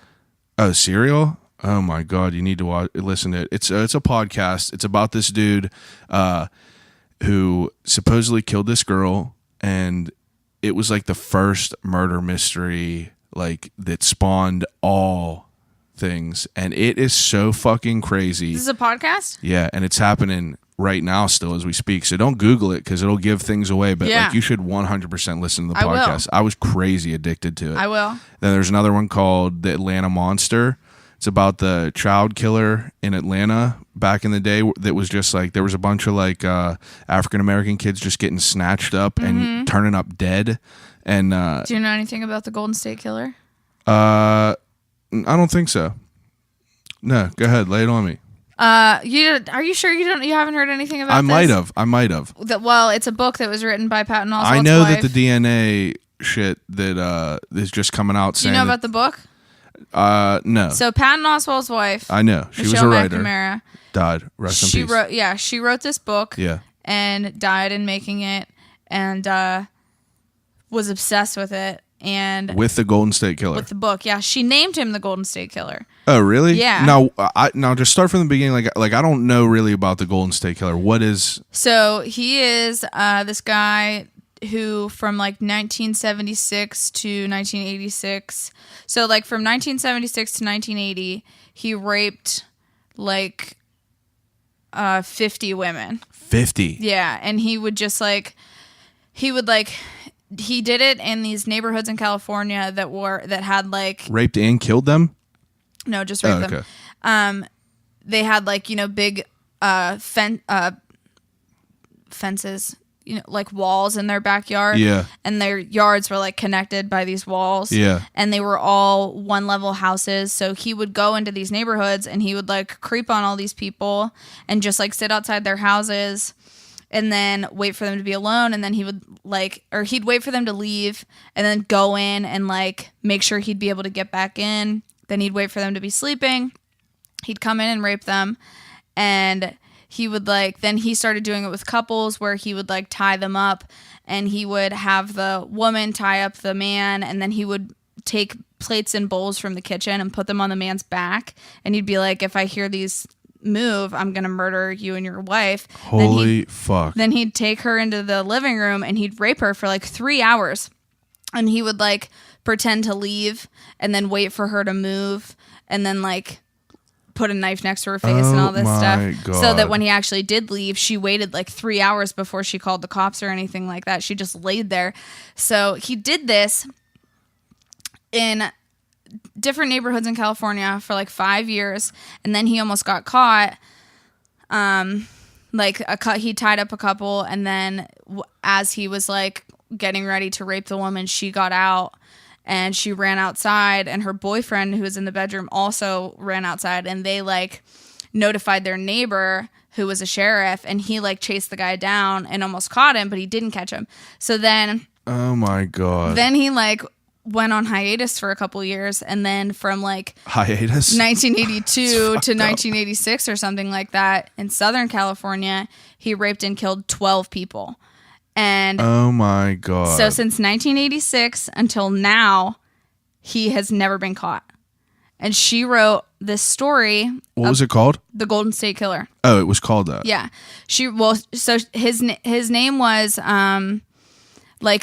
when he was raping, his name was the East Area Rapist. And then when he was in Southern California doing the murders, it was Scranton Strangler. No. It was I can't remember, but that's fucking insane. Yeah, so she named him the Golden State Killer. It is insane, and her writing is incredible. You read a lot? Yeah. Okay, good. Her writing is like this is one of the best books I've ever read. And really? Her it's like a book, or is it like a... It's a book. It's like the story.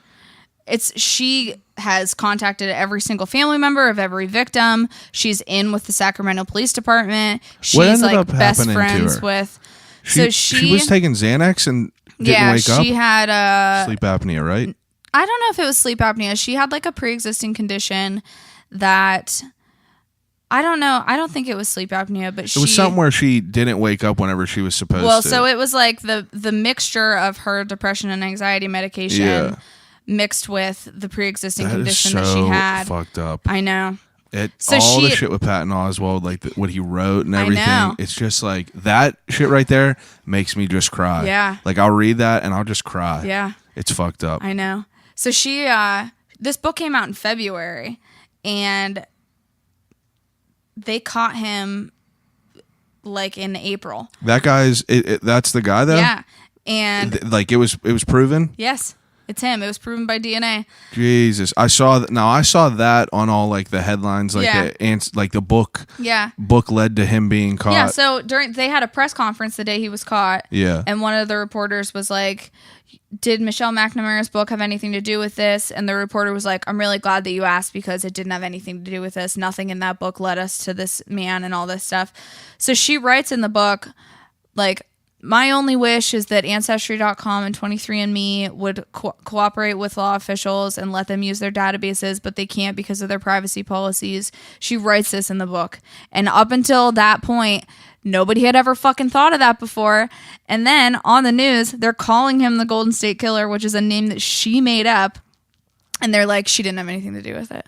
Oh my God. I had no idea about this. I'm about to go real deep into it. Yeah, you got to get deep into it. She didn't want any credit for it. And Patton was like, they'll never say it was you, but it's okay. Like, all she ever wanted was for him to be caught and all this stuff. Yeah. Because I know that she wrote a lot of like... Yeah, like, she had a blog that's like true crime diary. Yeah, true crime she wrote about stuff. Cold cases. That's insane to me. Yeah. Wow. I'm going to definitely have to read that. It's so good. I read it in like 2 days. Yeah, so like now, obviously to offset all this like death and darkness, that's where the comedy comes in. Yeah. It's like you're now what's your life like outside of all this? I have a boyfriend and a dog. I saw your dog. Yeah, he's the best. It's the cutest. It's like I can't wait till I can get my own dog. Yeah. My dog is great. You rescued that dog? I did. He's a pit bull, so it's like, you know, people are afraid of him sometimes, and when fuck that's those why I people, need to get Allie. Yeah, you got to get Allie on here. Well, get in her ear because she's afraid. She got she's me one on of the, here. Yeah, but she's one of the people. I asked her, and she was like, "I'm afraid that I'll ramble," and I'm just like, Allie, like I've talked to you before. Like you're definitely someone who like people would want to listen to. Yeah, definitely. And like, just like talk about like what you do. Like my brother just rescued a pit bull. His fiance has a pit bull, and it's like they really do just get such a bad rap. Yeah, totally. My dog is, I mean, he definitely is a pit bull. Yeah. He definitely will bark at someone he doesn't like. Yeah. Maybe he would bite a kid. I don't know. Yeah, who knows?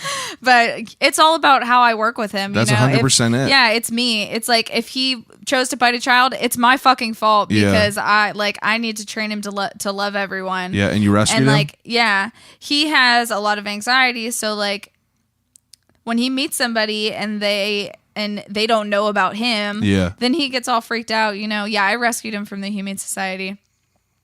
But I live in the north side. I have a boyfriend and a dog.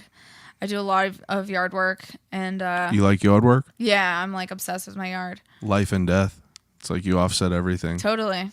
That's I mean, I guess I have like dying tomato plants right now, and I'm just like, that's all I think about. Dying tomato plants? Yeah, I can't. I need to bring them back to life. I'm just getting into plants. Yeah. My grandfather passed away in like 2006. Yeah. Someone had a plant at his funeral, and I just recently was given a piece of it for Christmas. That's awesome. It's still living. That's it's great. It's in my kitchen, and it just is, it makes me think of like my grandfather. Yeah, that's awesome. It's like fucking 12 years old, and it's still just like kicking. Yeah. And it's actually so weird because I had it since Christmas. What kind of plant is it? I don't know. I don't know that much about plants. I'll show you it after, but was real small in the beginning, and it just started to grow. Yeah, crazy. that's what they do. And it's it didn't grow for like 4 months, and then it just for some reason started to like take off, and it's very bizarre. Yeah. Okay, so like we definitely talked about all the death stuff. I have other questions though about your life. Okay. Now I'm really curious about the whole comedy thing. Like, who are some of your favorite comedians? Just bring it full circle from like dark to light. Like stand up. Yeah, like I know that so there's definitely different types of comedians. Like, well, I think that Dave Chappelle is like one of my favorite stand up comedians. Okay, no, that's understandable. Yeah. Now, what about someone who's not like a goat? Like, so not Dave Chappelle, not like George Carlin or Richard Pryor. Like, is there any like do you like any like newer comics that you really enjoy? It's an interesting question.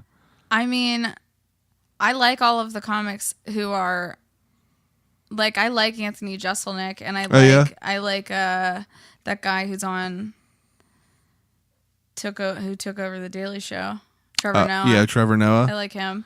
I never watched any like. Does he have stand up out? Like, I don't think so. But I never like, watched any of that.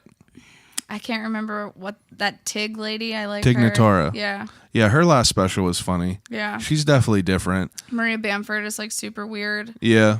Do you like Christina Pajitsky or like Tom Segura or like so I don't know. It's curious to see like what people like. Like obviously everyone likes Dave Chappelle. Right. Like he's definitely like the best one that's alive right now, I would say. Yeah. Like, I don't know another comedian that like that holds as so much like he's like a Kanye West of the comedy world. As terrible as that is, because I fucking hate Kanye West, but that's the only way to say it. Like anything Dave Chappelle touches is going to be. It's like it sucks because now he's like so aware of it. Yeah, but like I appreciate that so much more. Like his last special, whenever he was in the belly room, and he was like, I just don't give a fuck, and like I'm just going to be real. Like I love that he talks. Like he goes like 100% on the funny, but also like touches real shit. Fuck yeah. His whole like Emmett Till thing. Oh my god. I was like, holy shit. Yeah. And like I knew of the name Emmett Till just because of the Kanye West song. And he says, I had a face that looked like Emmett Till. And I was just like, oh, I know about that. But then I didn't know about the entire story of it. And about how his mom was such a fucking gangster. Yes. And like he was like, that lady is a gangster. And I was like, yes, she is. Like, and it's especially with all the shit that's going on nowadays. Like it's fucking insane out in the world. What was I? Have you ever heard of Ali Sadiq? Yes. So Ali Sadiq does a similar type of comedy, not anything like Dave Chappelle's, but he just doesn't give a fuck about people. I mean, he cares about people, but he doesn't care if you are having your typical like stand-up experience. Like he comes out, sits down on a chair, and just starts talking about random things. And now that I'm like starting to do comedy, like I definitely like see. I see all the different styles, and it's like it's interesting, like how difficult it is to do all the different styles. Have you ever want to do like stand up ever? I don't think that I want to do stand up. I don't know if I would be good at it. I think that I would love to write comedy. Yeah. Like I think that I would like acting, but I don't want to. I'm definitely more of like a behind the scenes person. Oh yeah. So I think that like with embalming, it's like I am kind of like doing the most important part and not getting any of the credit for it. Yeah. So it's like writing is the same thing. Yeah, writing is the same thing. It's like everyone who writes for all them roasts and like the people that are on the roast get all the credit, and like it's like 10 writers in the back room. People who write for SNL. I know. Like, did you watch John Mulaney's special? No. John Mulaney has a special on Netflix, and I knew nothing about him. Yeah. Supposedly he's crazy in SNL. It is probably one of the best I've ever seen. Yeah, I'll watch it was it. So good. It's at Radio City Music Hall, and I slept on it for a minute because like he's in a full suit, and it looks like it's gonna be like some like ritzy type show, but he is just so funny, like his cadence and like you could tell that he's a writer and that he's very, very intelligent and like witty. But I don't know. I like the layered jokes where But I also like the fucked up stuff that people are going to be like, you know, like as fucked up as it is, like the jokes about like, you know, the school shooters. Right. It's terrible to say I think that. that too soon comedy is like that's my favorite. the best. It's my favorite. Yeah. I mean, like you got to make light out of a terrible situation. Yeah.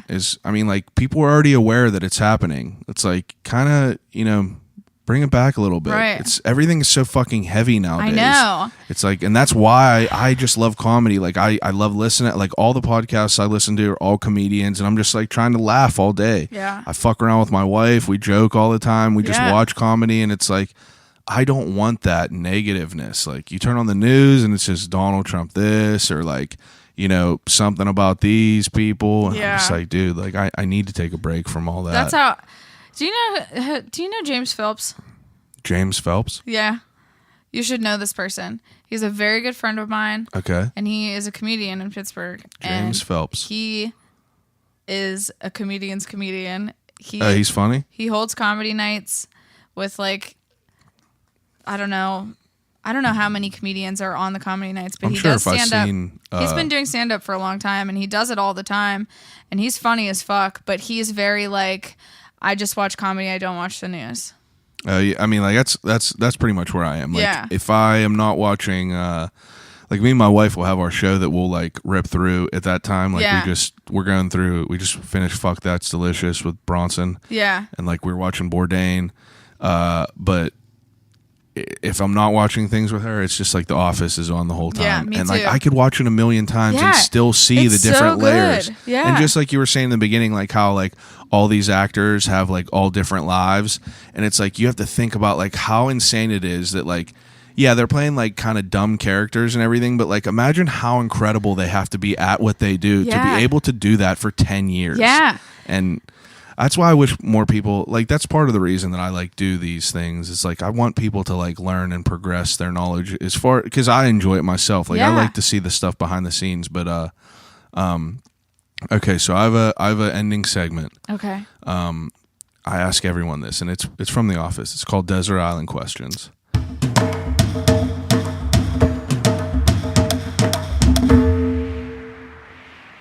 Okay, so Desert Island Questions, I give everyone 3 categories, and you get 3 choices for each category. Okay.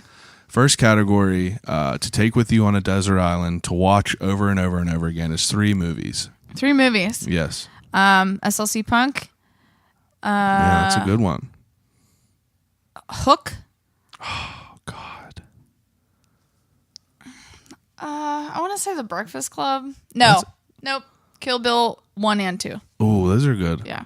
I love Kill Bill. SLC Punk is a good movie. Mm-hmm. Matthew Lillard has a quote that says, Matthew Lillard's quote, it says, "What do you do when your foundation falls apart? I don't know. They don't teach you that at school." Oh, yeah. And that right there, like, I swear to God, I just got chills. Yeah. Because it's just like, fuck, like that is heavy shit. It's a good movie though. Yeah, it's good. I ask everyone this question and no one ever has an answer because no one ever reads really. But 3 books you would take with you. Oh man. Are you a big reader? No, I read like the 3 books that I would want to take would be like the 3 best books that I haven't read yet. Okay. Because like I want to read shit that I love and the shit that I enjoy reading. Yeah. But I don't want to read the same book over and over again. Yeah. You know, I would like there are few books that I would read over. What if you got stuck on a desert island and you had to choose 3 of them, of any book? I mean, listen, I really love the book Atlas Shrugged. And what is it? Atlas Shrugged. It's by Ayn Rand. She's like a horrible political person and everybody hates her. Like all the liberal, like my boyfriend and all the liberal people like hate her so bad. And the book's message is like all the rich people and the people who are the smartest should just take all their shit and go to a desert island and not give any of the shit to anybody else. Like that's the basic message of the book.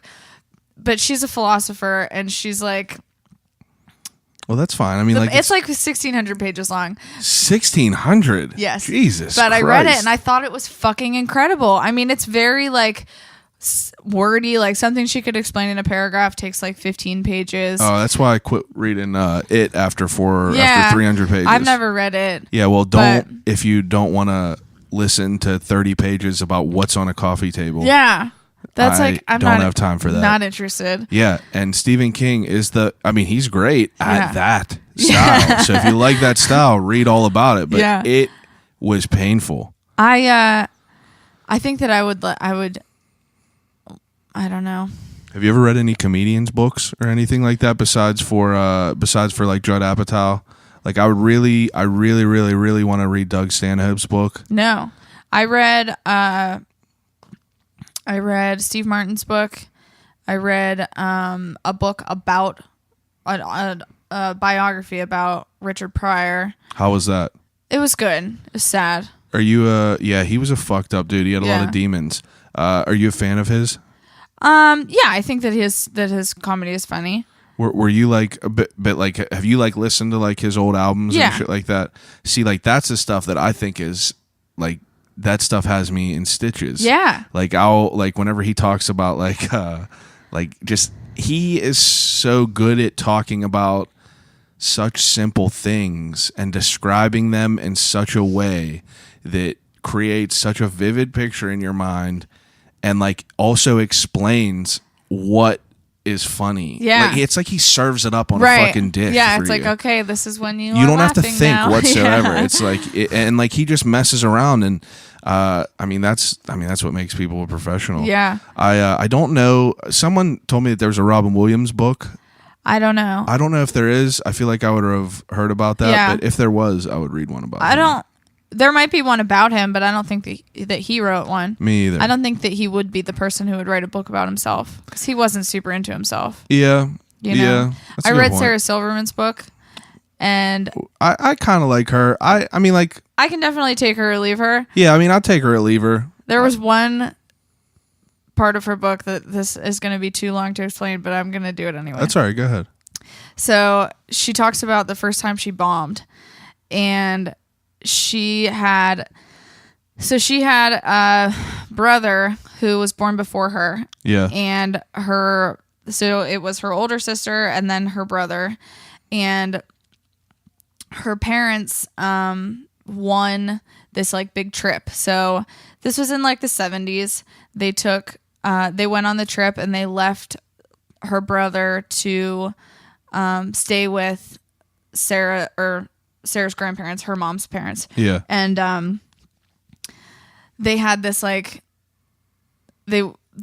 her grandmother was like sick and she couldn't get around very well, so her grandfather was getting up in the middle of the night to check on the baby. Yeah. And he like some time went by, and he like didn't hear the baby crying or something like that, and he went in and to check on him, and the baby had like fallen down into the mechanics of the crib and like suffocated and died. Oh my, Sarah Silverman's brother? Yeah, her older brother. What the fuck? Yeah, this was before she was born. So then then they had 3 more daughters after that.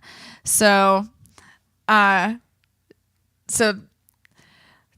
time goes on. Sarah Silverman is like 5 years old, and her older sister is like 7. Her sisters are like 7 and 8 and something like that. And her older sister, who knows about Jeffrey, like takes her and her sister into the back room and like tells them this horror story, like this is what happened to our older brother, and tells them all this stuff. And so then their grandmother picks them up to like take them for ice cream, and they all get in the car, and their grandma's like, okay, put your seatbelts on. And Sarah says, yeah, you don't want to end up like Jeffrey. Oh my God. She's 5 years old, and her grandma just starts bawling her eyes out, and all of her sisters are like, what the fuck, man? Yeah, so she just was ready for comedy from a young age. That is crazy. It's so funny. It is hilarious.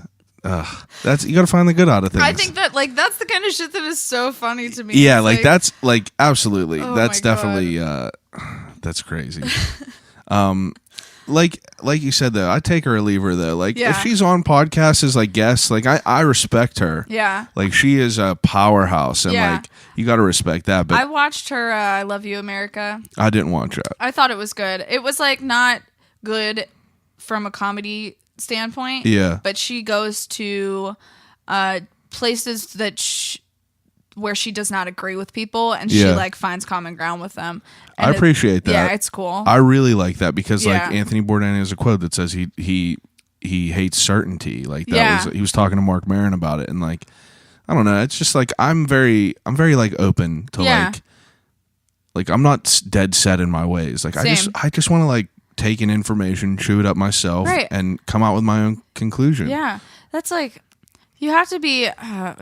My parents are Republican, and my mom is like specifically closed-minded. Yeah. And it kills me because my mom is a goddamn gem of a person. Oh, and yeah. Trump supporter. Yeah, she's Yeah, like it's like- limiting herself and making herself out to be this asshole that she isn't. Yeah, like my You know dad what I is mean? my dad supports Trump. My Yeah. grandmother supports Trump, Yeah, and it's like- just like. It breaks my heart. It's like, Mom, you taught me to be against this person. But it's a different. what I mean? It's a different world, though. That's Yeah. that's what we have to. That's what we have to think about. They were raised. How old's your mother?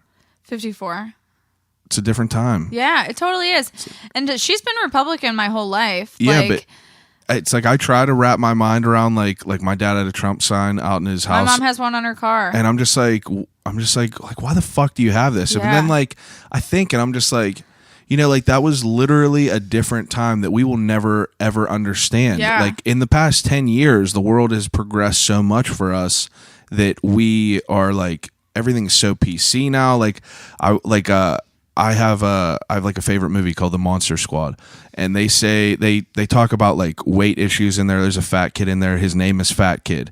They call people they say like homophobic shit to people, and it's like back then like that stuff was like part Yeah. of like the culture and comedy, and like whether it not be right or wrong, but like in 10 years, What's gonna happen? yeah, and like in 10 It's years, like when our parents were growing up, Yeah. they could beat the fuck out of each other. Exactly. Even when I was in school, Yeah. fights happen, Yep. no big deal. Like, and you now know, it's kids like are getting when arrested. yeah, it's like when our parents were kids, like They settled fought, it outside. They fought and worked it out amongst themselves. Yeah, that was Maybe it. when we were kids, they called our parents. Yeah. Now your parents are calling the cops. Yeah, it's That's exactly like- it. You're getting sued or Yeah. something. And I don't know. It just shows you like how much shit changes. So like I can't fault my ill-informed, ignorant grandmother for loving Donald Trump because Yeah. she's set in her ways. She's an old ass lady.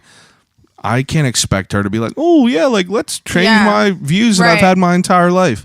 It's like my father is not like, you know, like my dad's not like he's not a racist or anything. Like there's some things that like Trump says that register with him in his mind. Like Right. my dad was just built off of like he thinks that things should be earned. You know what I mean? Like Yeah. hard workers. Yeah. Like, and you can't That's how my mom is too. you can't fault people for thinking like that. Yeah. But the people that That's are very extreme are the ones that put a bad name on it for Right. everyone. I don't know if my mom's extreme. I do think that she's closed-minded. Yeah. I don't think that she's racist. I mean, I definitely think that she's generally loving, but I have a lot of nieces and nephews. She has like 6 grandkids. Oh, really? And I pray to God in heaven every day that one of them is a homosexual. Yeah. I really hope that happens. Yeah. See, And I like- hope that, like, because that's what's going to make my mom change. Yeah, yeah. You know, It's somebody firsthand that she experience. loves. Yeah. Yeah, firsthand experience. Because she doesn't know, like, nobody in our family, none of my siblings, nobody that she's related to is gay. Yeah. And, like, I just fucking hope that one of my nieces or nephews is gay. Yeah, because like I mean, people will never know until, you know, like people will never know until they meet someone that they have to like. Until they come in direct contact, Right. whether like someone has like a, you know, like a biracial like significant other or Right. like, you know, things like that. I don't know. It's fucking crazy because like totally there's some crazy. things that has to be the deciding factor, Yeah. and that right there could open up a world, Right. And that's what's so terrible because like there's people that are 55, 60 years old that are so closed off that like once they realize that like, you know, those are just people. Like my grandmother, I had a heated conversation with my grandmother at Christmas. Like I said, Trump supporter. And the first thing she said was like something along the lines was like, I can't believe they let that lesbian, she's talking about Darlene from Roseanne, on The View every day. And I was like, what? And she was like, those lesbians shouldn't be allowed to just speak to everyone all day and have a platform. I was like, so I mean, I had a sip. I don't ever drink, but I had a sip or two of a drink. So I was like ready to go. And I was like, excuse me? So I sat down with her and I listened to all what she had to say. And she was like, oh, it's in the Bible, two people of the same sex should not be able. And I was like, so you're telling me that Ellen DeGeneres is going to hell and you're going to heaven because Ellen DeGeneres chooses to diddle a woman? And she was like, yep. And I was like, haven't you been divorced twice? And she was like, I repented for my sins. And I was like everyone is just so like situational. It's so like, it's like people. Yeah, it's insane. Are so fucked up in their minds. I don't even know. Yeah. And you know, like my mom raised me to be this person. Exactly. You know the what I mean? same way I think about that. It's like we turned out all right where it's just like, I I'm literally not... love and accept everyone because my mom raised me that way. Yeah. And she is the one who is closed off. And that's where I mean, like, I think that it has to be is just far as the environment that you were raised in. Yeah. Like that had to be it. But it's fucking insane. That could be a whole nother hour. So we went through books, and then the last one is going to be 3 CDs you could take with you. Okay. I knew that you were going to ask me about music. Yeah, I'm curious about this. I have to think about it for a second because That's I fine. thought of some. So, Harvest by Neil Young. Okay. I love a Neil Young. I do. My other favorite album is War on Errorism by NoFX. I don't know if I've ever listened to NoFX. I love NoFX, but War on Errorism is like one of their, I wouldn't say newer because they have like a shit ton of albums, but it's a very like political, it's like very on point. Are you political? Like, are you like heavy into it? I'm not heavy into it. Maybe I am. I'm like upset by it. I definitely. It's understandable. It's like I was always a person who didn't give a fuck. I've never voted before. Yeah, me either. And I actually just got registered to vote a few months ago. Yeah. But I didn't care about it until it became as important as it is now. Yeah, and honestly, that's where I'm at with it. It's Yeah. like I never cared enough to ever pay attention, so I never cared about politics because I never had an educated opinion to that's how I felt. give. That's how I felt. I was like, I felt I had no. I'm not educated. I don't know what is going on. So Right. like, I just feel that I shouldn't even. Yeah, and I didn't think it was important, and now I think it's incredibly important. I think it's definitely important now, and now that this shit is going on the way it is, and like the craziness that's happening, it's like it does make me like want to be like I try to be involved as far as like learning what's going on. Like, yeah, and I think it's that, fucking heartbreaking. I mean, like, it's like you want to be aware, but you don't want to be depressed. Yeah, it's depressing. That's the Yeah. main thing. It's like you want to know what's happening, but that shit just pulls on your soul into like dark places. Yeah.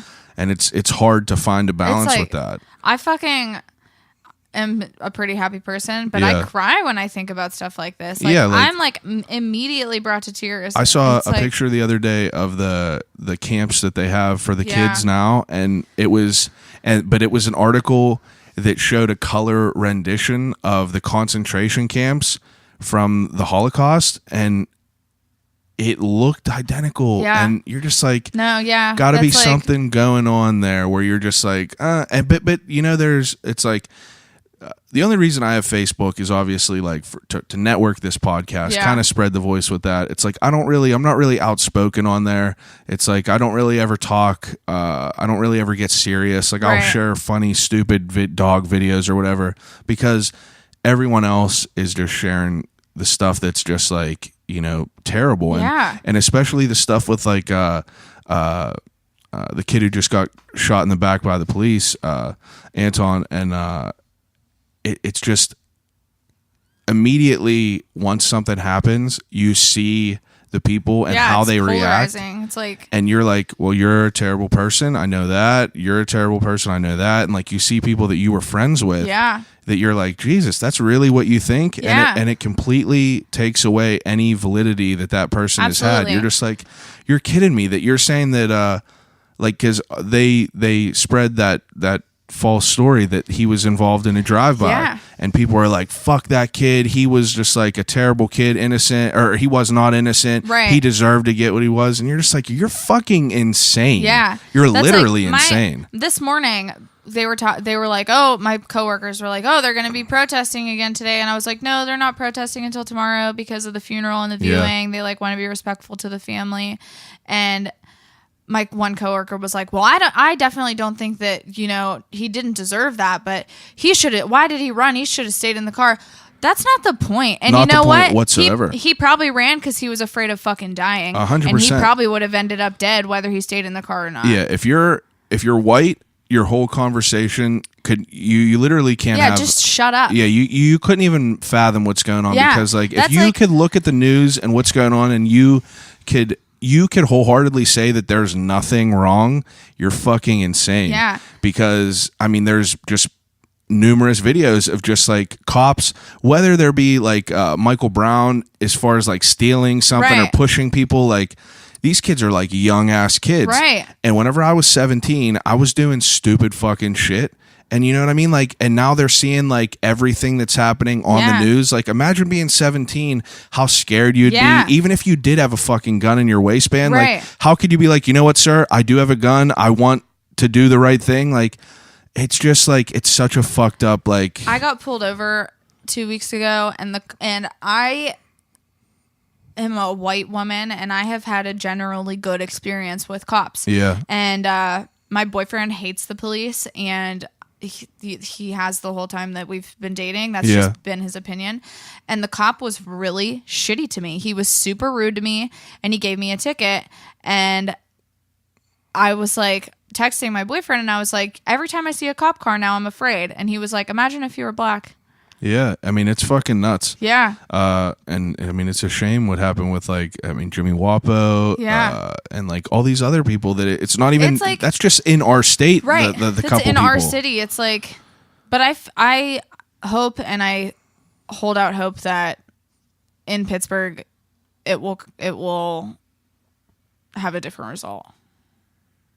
I mean, I think that this situation is gonna boil down to having some different results because like the shit that was going on with that cop and like all the stuff about him being let go from Pitt police and Oakmont police and like, you know, you still have them people that are like, oh yeah, we love the blue, like support, pray for cops and everything like and like don't get me wrong, like not all cops are fucking assholes. Like a couple people that I went to high school with are cops. Right. And I know like, nice cops. Yeah, like I know nice cops, but there is 1,000%.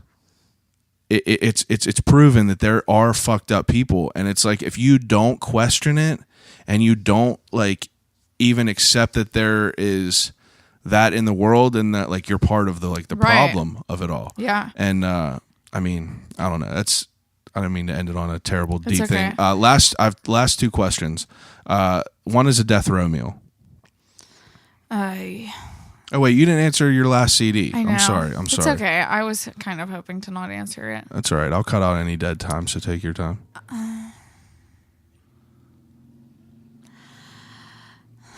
I'm just gonna go with Lemonade by Beyonce. Oh yeah? Yeah.